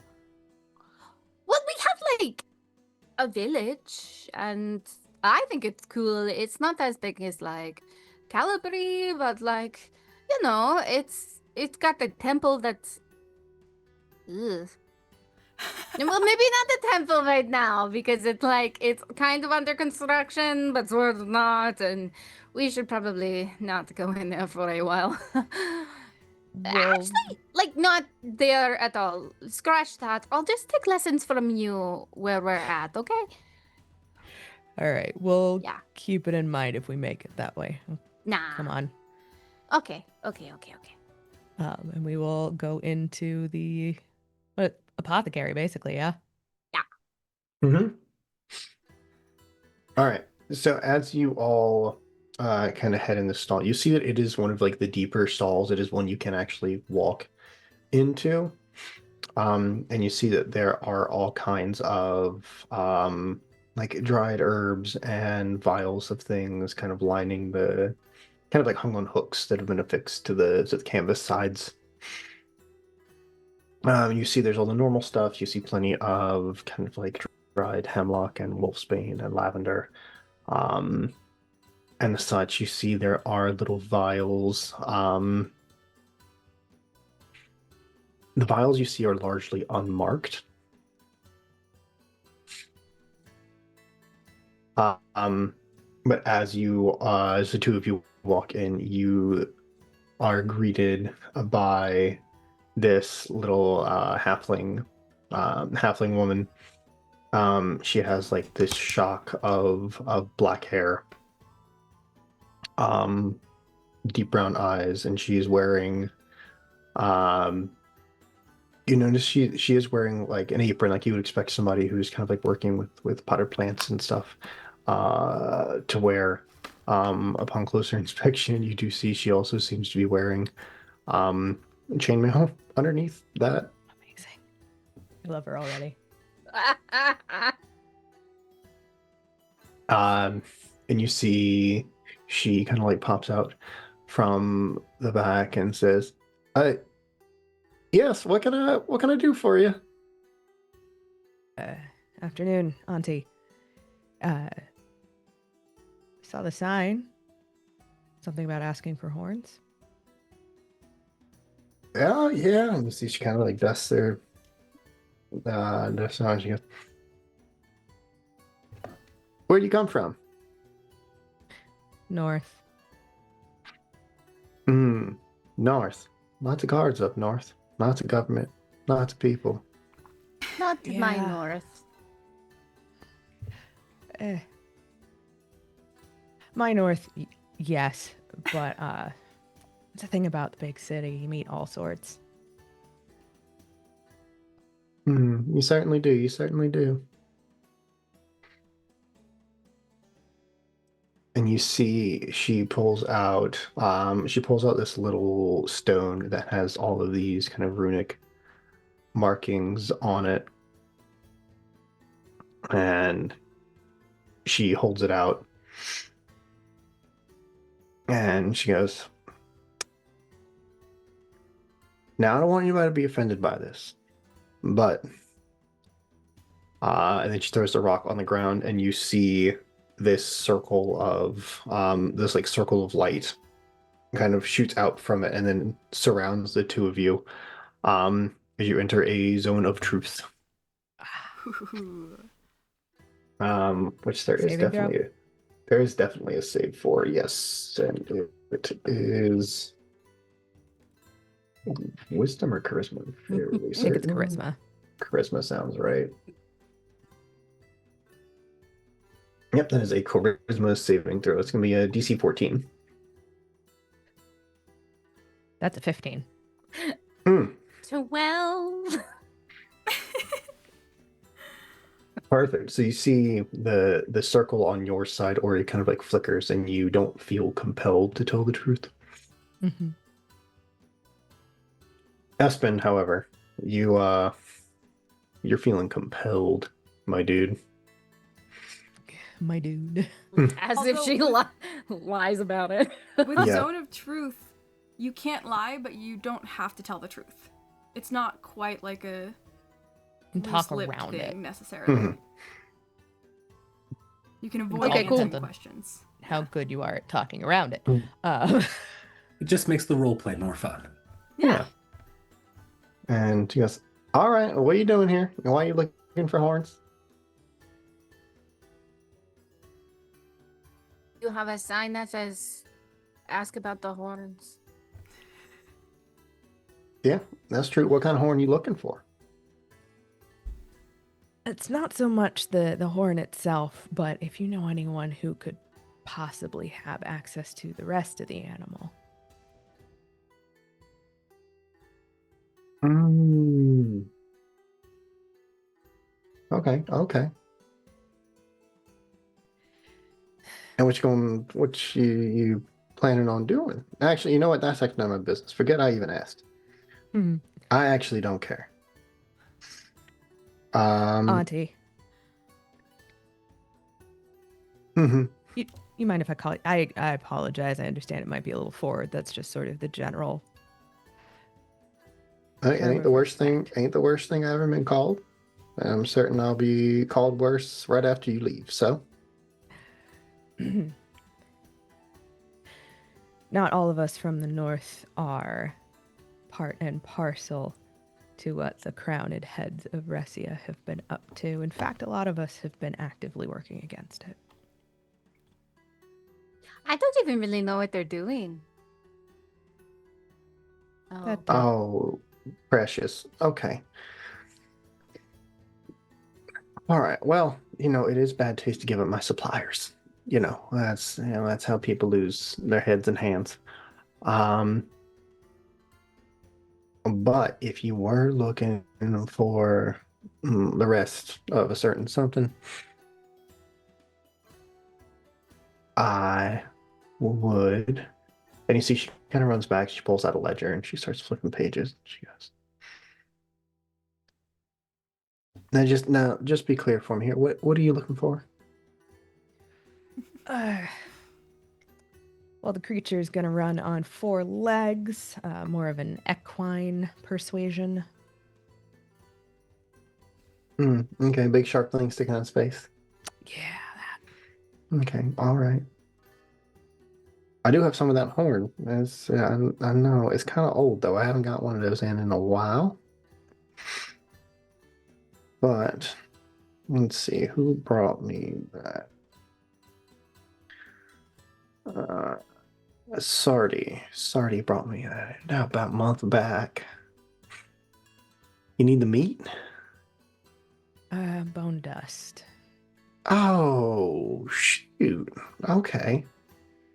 No, all right. No, bone. Yeah. Shoot. Yeah, no, I got some of that in the back. That's all right. I'm the only person who uses that. Really, just the horn is good for, the horns. So that's the stuff that sells the quickest. Well, if there's any way you could part with a small amount of it, I would be very grateful. Anything in the way of potions on hand? Potions. You trying to kill somebody or yourself? No, mostly trying to stay Okay. alive, actually. All right, have to ask. Professional courtesy. I understand. I appreciate it. I appreciate the specificity. Let's see. I Is got. Espen making those faces? or he just kind of reaches over and pats her on the shoulder like, it's okay, kid.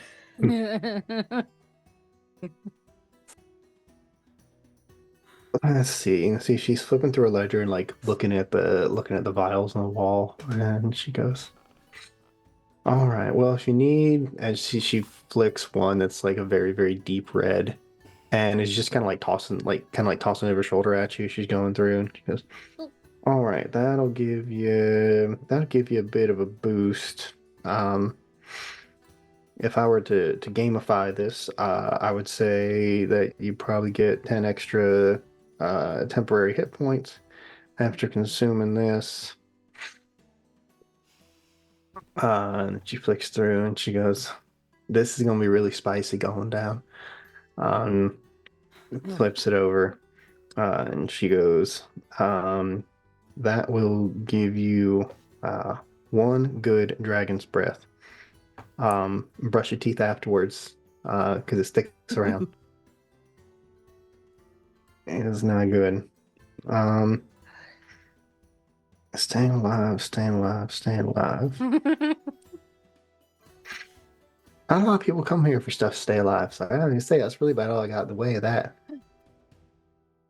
Well, if you have any of that bone dust, I would be much obliged. Oh yeah. No, I got that. I got that. Just give me a sec. You see, she like runs to the back. That is about the time that Serafina, Lucero, and Revelus get back to the apothecary. I'm assuming that when they get back, the vibes are absolutely rancid. Oh yeah. Ah. Oh, probably. Seraphina, Like shoves the door open first, and like he's let go of Seraphina's hand at this point. But he just shoves that door right open, walks up inside, and just posts up a couple feet away from them. Just stands there, not a word, but rage written on his face. There is an eyebrow as she looks at the three of them. all of the wind has been taken out of Seraphina's sails. She just looks like completely deflated and her head's down and she's like kind of kicking up dust with her feet. And then she goes and stands next to Revelus. You would see as like Lucero is like the last one to come on in, and you will see he has on some new garbs. Do we His see does the like rapier, like do we see it? oh Is yeah, it because like I'd mentioned before, he was walking in just regular plain clothes, but now you just see him like armored up in his splint armor as like the rapier is on his left side, and you'll see like a little spark of like fire that kind of like radiates from it on occasion. Look at Uh, each of them. Just, do I even want to ask? We'll talk later. For now, Espen is still in the What do you zone of need? truth. Oh, Jesus. She clocks Lucero when they come in, and you're gonna see like big old bear tears start welling up in her face and like kind of slowly trickling down as she clocks this person who does not look like her friend in this moment because of just the vibe shift. Like she can tell that this is not the person who was here with them and who has been traveling with her. And she's like got the two potions in her arms and she's like holding on to them and she's like shaking slightly, trying to like keep herself from crying, so you can hear the click clack of the glass kind of shifting, and she goes, Dude, I'm gonna pay attention, but this is really weird, okay? And her little face, like, straight forward, muzzle starting to scrunch together again, and she's focusing really hard on just. But you still hear the glass, like, I'm gonna tap take those together. before Yeah. she breaks them. I'm not going to break them. Do you- Okay, all right. Just give. It's it'll be fine. Give. Take a breath. I'm taking the breath. It's fine. I will be. You gotta let it out. No. All No. right, if you pass out, I'm leaving you here. I'm angry. Right. And she's focusing on the wall. Does this apothecary have blue dragon's horn by chance? I don't know. I didn't ask. That's a really weird thing for you to ask for, Dante. And then she's crying. At this point, like Revlis is still trying his hardest to keep this face straight, but he's also really worried about everything else in this space. So he's gonna be Everything. like, he's just gonna take a big breath. Espen, come on, come with me outside. But I want to I want to. We are going to get the horns, and it is. You're helping me right now. You and I both need we need some air. It's not fresh air. That's all right. It's still air. Come on. It's very sticky. As she's going out of the zone of truth and following Revlis out. So she You was, know, it really bad smells that I have not smelled before. Even my brothers don't smell like that. so it was just kind of like. Go ahead. I was gonna say like watches, just kind of like walks up next to Ori and says, "Interesting." Or he says nothing. Seraphina's still kind of pouty, but she's gonna be like, well, I mean, she did think you were her best friend, so. And then she's just gonna leave it at that. She's just staring at the floor again. About that time, the apothecary comes back out, and you see she has a little, it's like a very tiny chest, and kind of hands it over to you, Ori, and she goes, now they're not finely ground because that doesn't, it's not going to transport as well. If I imagine you're going back where you come from, you keep it in pieces so it doesn't end up bumpy and sticking together. But just a little mortar and pestle, you grind it right up, you do exactly what you want with it. What do I owe you, Auntie? Let's see what we got. 2 potions, and then like she can hear Espen like kind of like sob speaking outside because oh yeah, no, that happens in the rock circle sometimes, you know. It's been a long couple of days. Not that I don't appreciate your hard work, but like, you know, maybe a little skim off just for the sake of my sanity. Oh, okay. So listen. And you see she pulls out like another like very small vial. And it has like white powder with like specks of red in it. Just, do you need something to take the edge off, sugar? Because there's no judgment here. It's okay. What is it? Well, don't ask like all the questions. Just, do you want to take the edge off or not? It's probably sandpaper. I think that's the face that Oriane makes, just like looks at Seraphina, looks back to the shopkeep. She's like still huffy. She's just like, just whatever. Oh my god. Sandpaper, oh my god. Sandpaper. Only child, and I've never been more grateful for that. I appreciate that. I do need to be on my game though. It's, all right, well, suit yourself. You see she just puts it in her back pocket. And she goes, Bless that's for her later. heart. That's for later. Excuse me. Oh, hello. She kind of, what can I do for you? You happen to have at least 2 small vials of powdered horn of a blue dragon. You see her like initial like kind of looking you up and down and like saddening up immediately settles into this. Now that is an odd thing to ask for by name directly. My apologies for being so picky, but I was asked to get something so picky.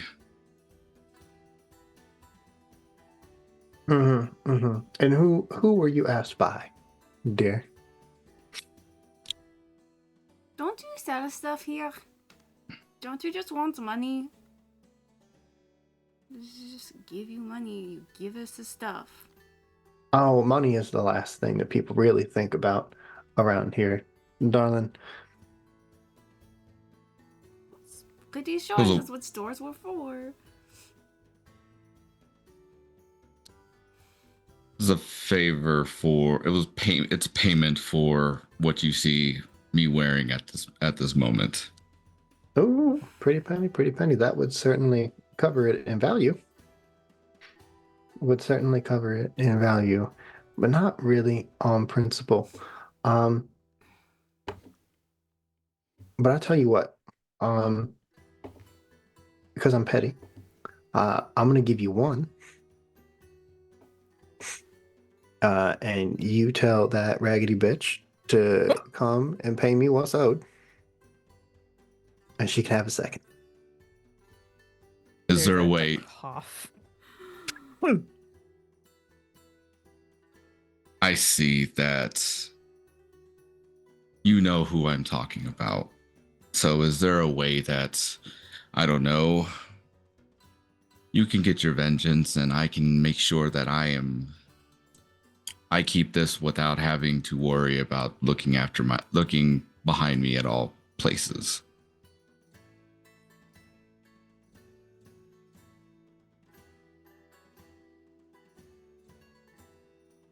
I'm gonna be honest, I don't really like you. But I like this one. I like the fuzzy one. And as annoyed as this one is, I like her too. So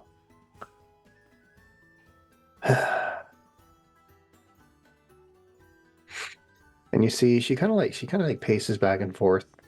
And as she's doing that, she does take like the vial back out and she puts a little on her hand and just kind of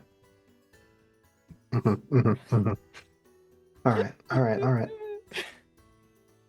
I love her so much. You probably shouldn't eat sandpaper. Sweetheart, you let the grown folk worry about the grown folk stuff. I'm That's 2 shots. Probably older than you. How old are you? Fee. That's rude. It's not. That's a rude thing to ask. No, it is. Not unless you're embarrassed about it. I'm not embarrassed about how old I am. Serafina, Yes. honey, you're not helping. I mean, I feel like we made a pretty reasonable request, and I feel like none of the stores here are doing what stores are supposed to do. So the whole point is you give stores your money, and they give you stuff, and nobody wants to do that. I just want to go home. Not home, but I want to go out. Serafina. I will explain more of this when we are not in the middle of haggling. I swear I will. But things work a lot differently in places like this. Serafina's gonna cast suggestion on the girl behind the counter, and she's gonna like try to compose herself, and she's gonna be like, we are trying to make a deal. We asked if there's anything reasonable that you want. You have both vials. Do you just want to like keep it forever? Like, I feel like it makes sense if you're willing to strike a deal with us as a shopkeeper to give us your product. 2 of them. And that's gonna be a 15 wisdom saving throw. 15. Ori's gonna have a heart attack. You're just gonna hear. Stress-induced heart attack. I think Ori would just hear as Lucero says, "I like her." The glare that Orion gives you, Lucero could strip paint. Okay. Like if okay. looks could kill, you'd fall over. Mm-hmm. Do you know when suggestion gets cast? You do not. You No. do not. Okay. I feel like this question's been asked a lot this session. You do not. So that is an 11. Excellent. Okay. So then on a failed save, it pursues the course of action you described to the best of its ability. So. And Yeah. she goes, oh, well, I guess at this point it is kind of collecting dust. So, all right, 300 gold. They're yours.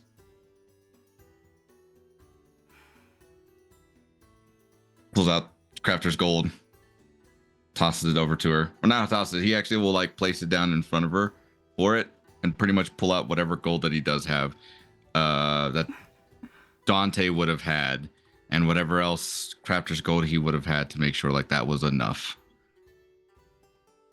He may overpay and he's okay with that. He does not. Wait a minute. Justin, Mm-hmm. does Ori know that gold belongs to Espen? It would have been Dante's Crafter's gold. Okay. I wasn't sure if it was something that he was holding for Espen, but if it's something that Dante has had on him from the jump, okay. Yeah. Never mind. But then no, that was a really good question to ask. Because we were about to have a problem. All right, so I see she can pull it out and kind of like eyeball it. The crafter gold's like unrefined, so she's like, that looks to be about. Yeah, okay. There you go. Good luck. Thank you. I am sorry for being rude. Goodbye. Seraphina's gonna walk out. If you still want to enchant this so that way when I hand it over to her and she can come to you, by all means, I'm still happy to be a courier for you. You know what? I appreciate that, Dorian, but actually, if I never see that white-haired bitch again, it would be too soon. So, Who was she?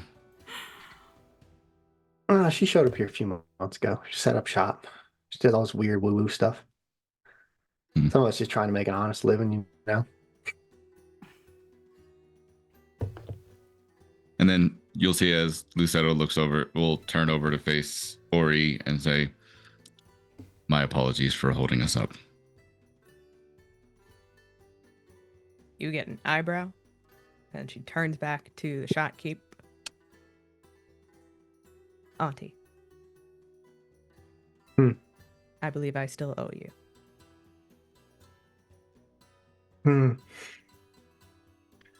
You know what? No, you don't.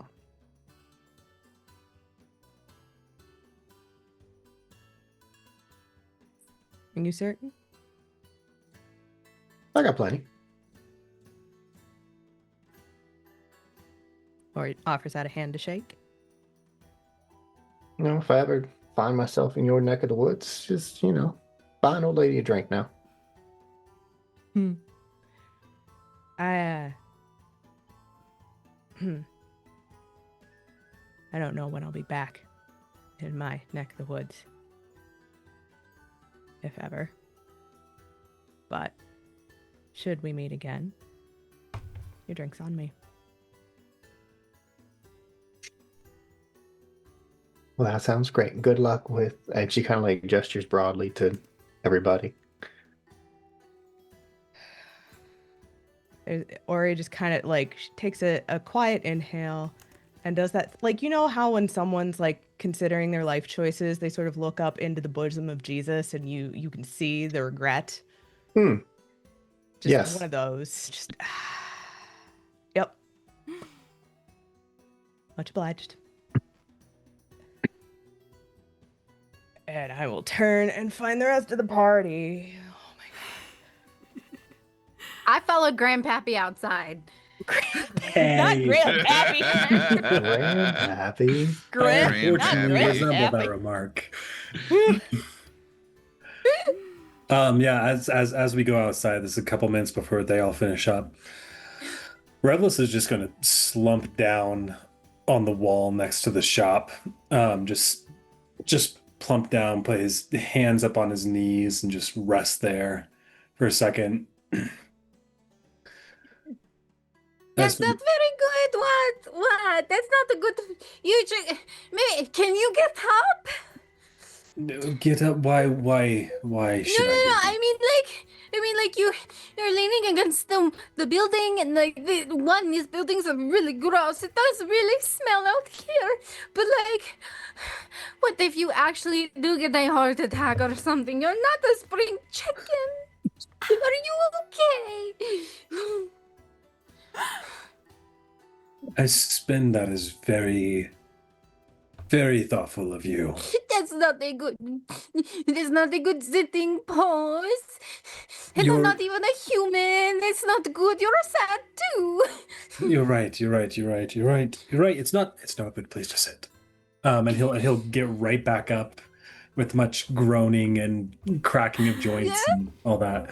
And then he's going to lean down. He's going to grab Espen's paws. Say, "Okay, deep breath. Deep breath. 2 seconds in through the nose, 3 seconds out through the mouth." That's very considerate of you, telling me things that are better for me than sitting down. In the puddle on the ground. On the puddle on the ground. That's right. That is a horrible place to sit. You stink. Espen, what do you need right now? What do you need? Do you need some coffee? No. No. I don't need coffee. I need my friend back. I don't like when they leave like that. It's not fair. Espen, I understand that. I don't know where your friend has gone. I know that they're here, but they're not here, Espen, and I don't know how to help with that. What makes you happy? What reminds you of good times, Espen? Having coffee with Dante, and he tells me about all his thoughts. Revlis is going to drop Espen's hands and just kind of open up for a hug if she wants one. You're gonna get we're leaning into that kid vibe so much. You're getting a boogie bear hug, literally. Just Thank you. snot and tears. Yeah. And like my as she'll give you a hug, but as a reminder, you know when like cats do that like stretch thing and their claws come out? Espen has like claws that are like the size of my fingers, and so she's gonna give you a bear hug, and you're going to feel like her claws on accident, not like fully, she's not like, but she's like boogied, and she's giving you a hug with like her not super great strength, but she's still sturdy, you know what I mean? So For sure, you're getting boogied, and then you feel like sharpness on like your arm. Yeah. Pins and needles. Okay. Yeah. Revlis is just gonna embrace it. You know, he's never been super physically affectionate in his life, but he's just like, okay, this is what we're doing now. This is what's happening. Just crying bear.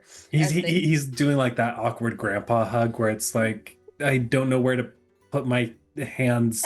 I'll just pat. Yep, patting seems right. Pat. We're just gonna pat. And he'll just stay with the hug as long as Espen needs the hug. You smell really gross. You sat in something funky. And she like pushes You're away, and she'll sneeze. Whatever you sat in, she's slightly like allergic to or sensitive to. You need to get cleaned up.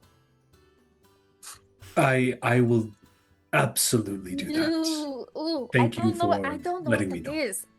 I'm sorry. That looks kind of rude. No, that's all right, Espen.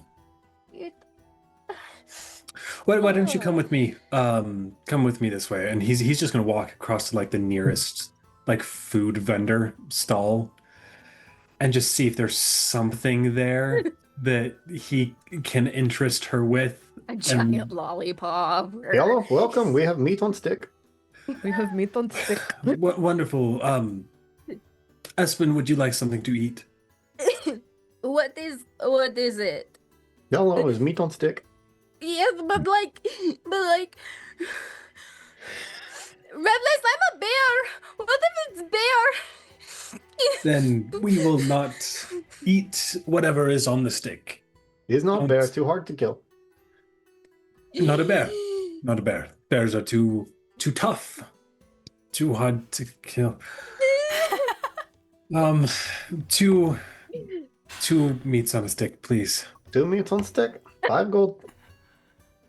Wow. Okay, yeah. 5 gold for it? Espen, Oh, fine. Espen hands gold, crafter's gold over to this guy. Oh no. No, no. Like, looks at his hand and goes, "This is okay." But it's like Okay. it's easily like 40 or 50 gold pieces worth Yeah. of crafter's gold. Yeah. Oh my god. This bear does not Welcome. care about money. Thank you. Commerce is silly, and that's Uh-huh, understandable. uh-huh. Next in line. Lore Master. Rebels will take both sticks. They'll give one to Espen. Right. Espen, do you like stories? Yes, I think. How about a short story time? How does that sound? Is that a trick question? Not a trick at all. Just don't sit on the ground. You can tell me whatever story you want, but I'm really worried that No, you'll of crack course. again. Yes. No, I will stand right here with you and I will tell you Okay. the story. Sure.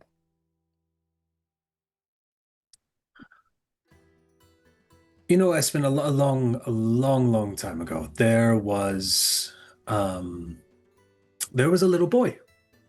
For the purpose of this story, let's call him a little bear. There was a little Oblivarin, Okay. and this Oblivarin,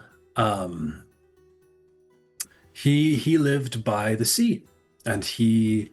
That doesn't make sense. We don't live by this sea. I'm sorry. Keep going with your story. That's all right. That's all right. It's fiction. Just in a I world. don't like the water, though, Redless. That's okay. This does not take Mila place. doesn't like the water even more than me. I'm sorry. I'm sorry. Never sorry. prayed to the gods before, but I'm considering it now. They might lie to you. In my experience, they have. Regardless, Oh, okay. this Oblivarin lived by the sea. The sea is not the point of the story. But Okay. every day, the Oblivarin, he would go out from his home, he would look up at the sky, and he would feel that breeze. And with that breeze that is next to the sea, or it could even be the forest or the plains, with a breeze that fresh comes the feeling of adventure and the pull for something more, the want for something greater. Like an arrow being shot. Okay. Yes, Sure. yes. Now one day this little Oblivarin, they decided that they wanted something more, and they left the sea, they left what was familiar, and they went off and explored elsewhere. And in their adventures, they saw many scary, beautiful, wonderful, crazy things. Things that frightened them, things that didn't, things that were new and weird, but things that were also familiar and that gave them respite, but it was all new and it was all different. But there was one consistent thing that stayed with them that entire time, and it was this air, this feeling, this Like a pine cone. like a pine cone. Yeah, like the smell of a pine cone or a pine tree. Yes, yes. You don't know where- a lot about Oblivarans. I'll make you a list. I'm sorry. That- This is that a good would story. Be wonderful. You're doing great. Thank you. Thank you. The point of this Smell of the tale pine is, and cone. it's Okay. the Oblivaran left behind something that was familiar, that was comfortable. Hmm. And at first, the thing that they found was scary, and they followed this air, they followed this arrow, this pine cone, whatever you want it to be. Sure. They followed it to a place that showed them new things that scared them. But even when they were in places that scared them, there was still something in the air, something that said it can change and it can move forward and it can be pushed in a different direction. Yeah. Like, yeah. Okay, keep going. Yeah. So, I don't even know where to go from this. Do you need to take a deep breath? I might. Okay. I might. What did you say? 1, 2. We have 2 in through the nose, 3 out through the mouth. Okay. Like that. This is not a good place for adventure air. No, it's. Okay. I'm starting to smell what you were smelling earlier as well. Yeah. This is pretty It's bad on over here. you. It is on me. It's on my Yeah. coat. It's. Yeah. Oh, Uh-huh. I never can liked see this it. coat anyway, and he's just gonna take the No, coat. He's gonna toss it to the side. No, we can clean. No, don't. We, Don't worry about it. It's a reminder of. not good adventure air. Yes, It exactly. doesn't smell like pine cones anymore. All no, right. no, it doesn't. got But Find the maybe pine there's another cones. coat out there that could. Okay. We will look What for I'm a Trying to coat say that here. smells like pine cones. What I'm trying to say here, Espen, is there's going to be a time when the winds that are scaring you right now, they're going to change. And they're going to become something sweeter. And it doesn't feel like that right now, but keep your nose to the air. Okay, not literally. Yeah. It's stinky here. You're right. Yeah. Hey, Revelus, Yes. I appreciate the story. I'm not scared. I'm angry. And I'm sad. I'm not scared. Right. Yeah.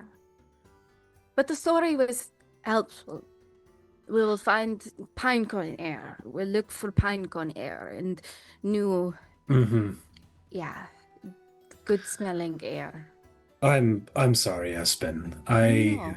I'm a bumbling old fool, and No, it was a good story. It's not your fault. You don't know a lot about Oblivaran, so you're, like you're right. You're the first one I've ever met, so how exactly. should I know anything? Mm-hmm. But thank Frankly, Espen, you might not be scared. I'm scared. you. Of your knees cracking again, or something different.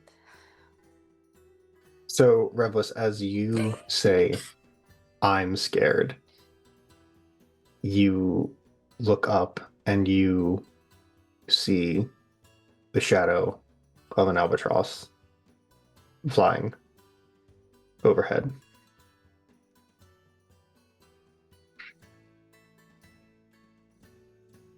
Yeah, something like my knees cracking again. Yes. Well, we can get you something to like wrap your knees. Maybe a nice crutch, a Well, cane. If you Cane would want be a nice. cane. Goddamn bird. Zachary. You thought I forgot. Uh, real quick. I think Ori makes her way out, has a thought, turns around, pokes her head back in. Auntie, Hmm. I'm looking for somebody. What are you looking for? I hear she goes by Ramtam now. Oh shit. What? Well, you'll find her. You'll find her. Okay. Y'all keep heading down y'all get down to like the fifth rib. You can see everything's really going to open up. And now it ain't pretty, but it does its job. There's a big old circle there. And that's where Ramp Dam spends most of her time. What kind of circle? Oh, I mean, they don't call her Ram Tam because she's short. They call her Ram Tam because she hits like a damn ram. Just puts it to good use over in that area. I think she's what time is it? And she looks up, she like comes out and looks up. And she goes, "Oh shoot, yeah, it's about fourth rib now. That's it's about time." And you see she's like counting down the ribs, and it's like where the sun has like which rib the sun is like currently over is how they're telling the time out here. Dope. First of all, cool. that's fucking cool. Second of all, I think Orion is picking up what Auntie is putting down. Lucero, if you were still there, you see this giant half-orc just grin like a fiend before she turns on her heel and looks to find the others. You coming or what? Sure. It seems like something has struck your fancy. There's no answer. She just goes to find the others. He follows suit, just right behind her. Seraphina, as you are outside, kind of contemplating how the concept of commerce has escaped all of these people here in the desert, you hear Roz in your mind. He goes, "Seraphina, that woman you all spoke to, the one with the white hair that helped your Yeah, it's the hair changed, and she's probably like a shapeshifter or stay something. away from her Why? because I've asked you to."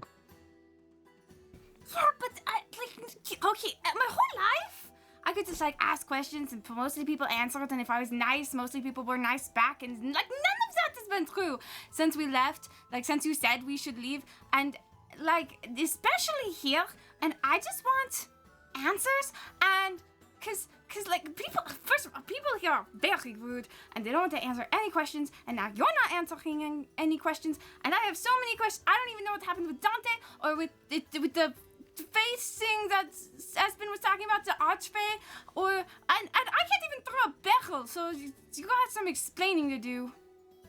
Yeah, and as Seraphina is kind of like working herself up into this, but at this point you just hear Roz's voice like booming, echoing. It says, "Seraphina." Yes.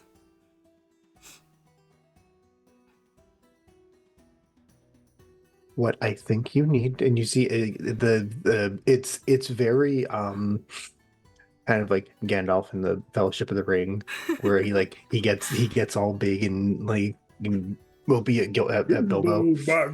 Yes, exactly. And then he goes,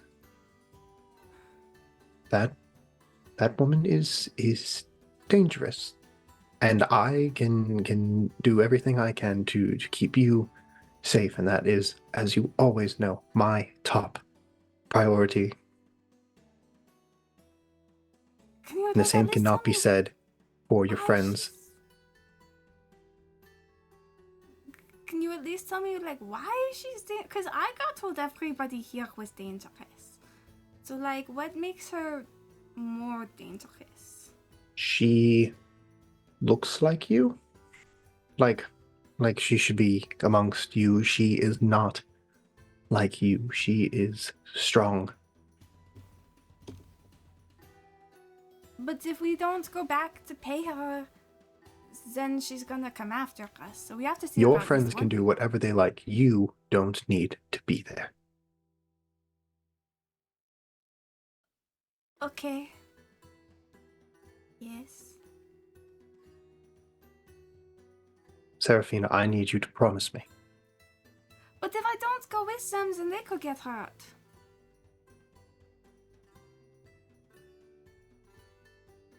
And if you go with them, you will. You see, there's this long pause.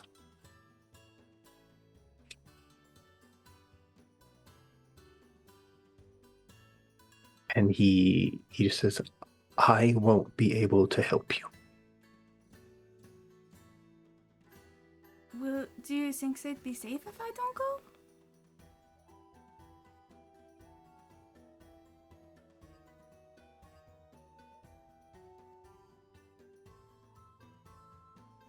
If they do everything correctly, they'll be fine.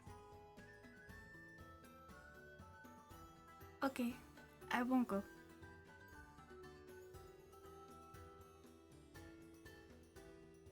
Thank you. Mm-hmm. Now, go finish exploring. This is, and you see he's now kind of like materialized outside of like your mind and is kind of like around. He goes, this has always been such an interesting part of the world. And I think it would be fantastic for your education if you were to just kind of take it all in. This here is the realest of the real world. It was on my list of places I wanted to explore, but they told me not to split up from everybody else. Well, you all have already done that, and everybody made it back safe and sound, so one more time shouldn't hurt. Yeah, I guess that's true.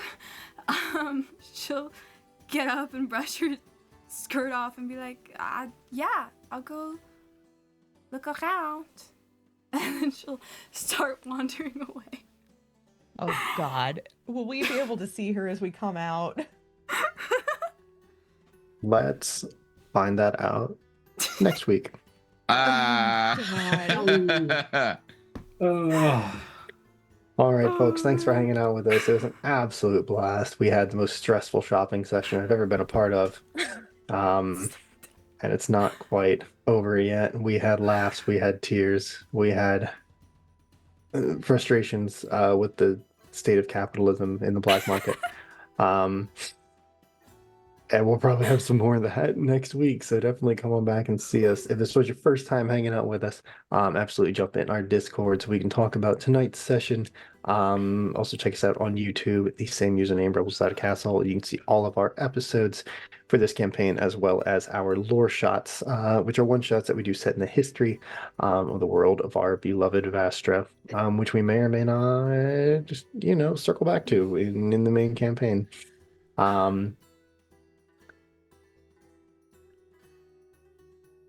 Sorry, my whole train of thought just ran straight off the rails. Yeah. So come back next week, and we will see. We'll see if debts are paid correctly. We will see if we can find people we are looking for, and we will see what can help us here to retrieve the Dwarven Prince, and just what kind of other secrets are here at the Bones. As always, if you have any issues with any of the calls that I made tonight as a DM of the session, you're welcome to meet me behind the Denny's on 422 and we can settle it there.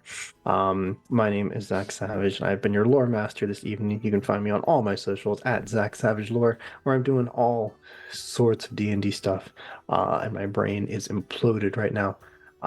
So go find me and you can see exactly what I'm talking about. Everybody else is going to go through and tell you who they are and what they're doing, starting with Laura. Yeah, hi, hello, good evening, folks. You can call me Laura or Tutu or Laura Tutu. My pronouns are she, they. Tonight I have been your haggard barbarian fighter, reluctant party mom, Orient Shieldbreaker, trying to wrangle these cats with minimal success. Congratulations, it's Wednesday. You found me here. That's where I'm going to be for all of the foreseeable Wednesdays while this campaign is up and running. God damn it. Tomorrow you can find me over at Folk and Myth for the next installment of the Carpathian Sun, our Vesson tale.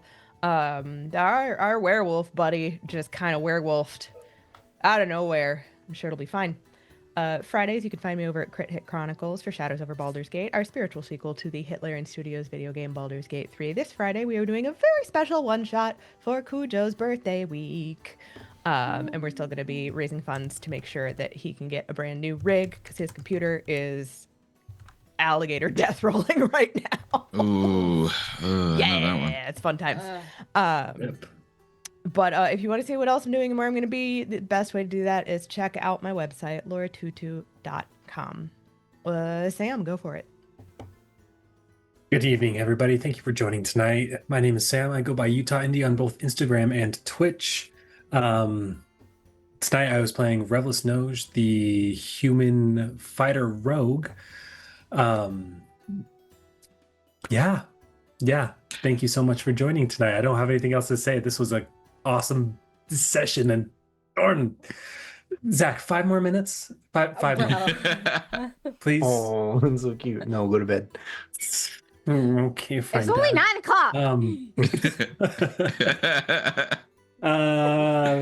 Justin, down to you.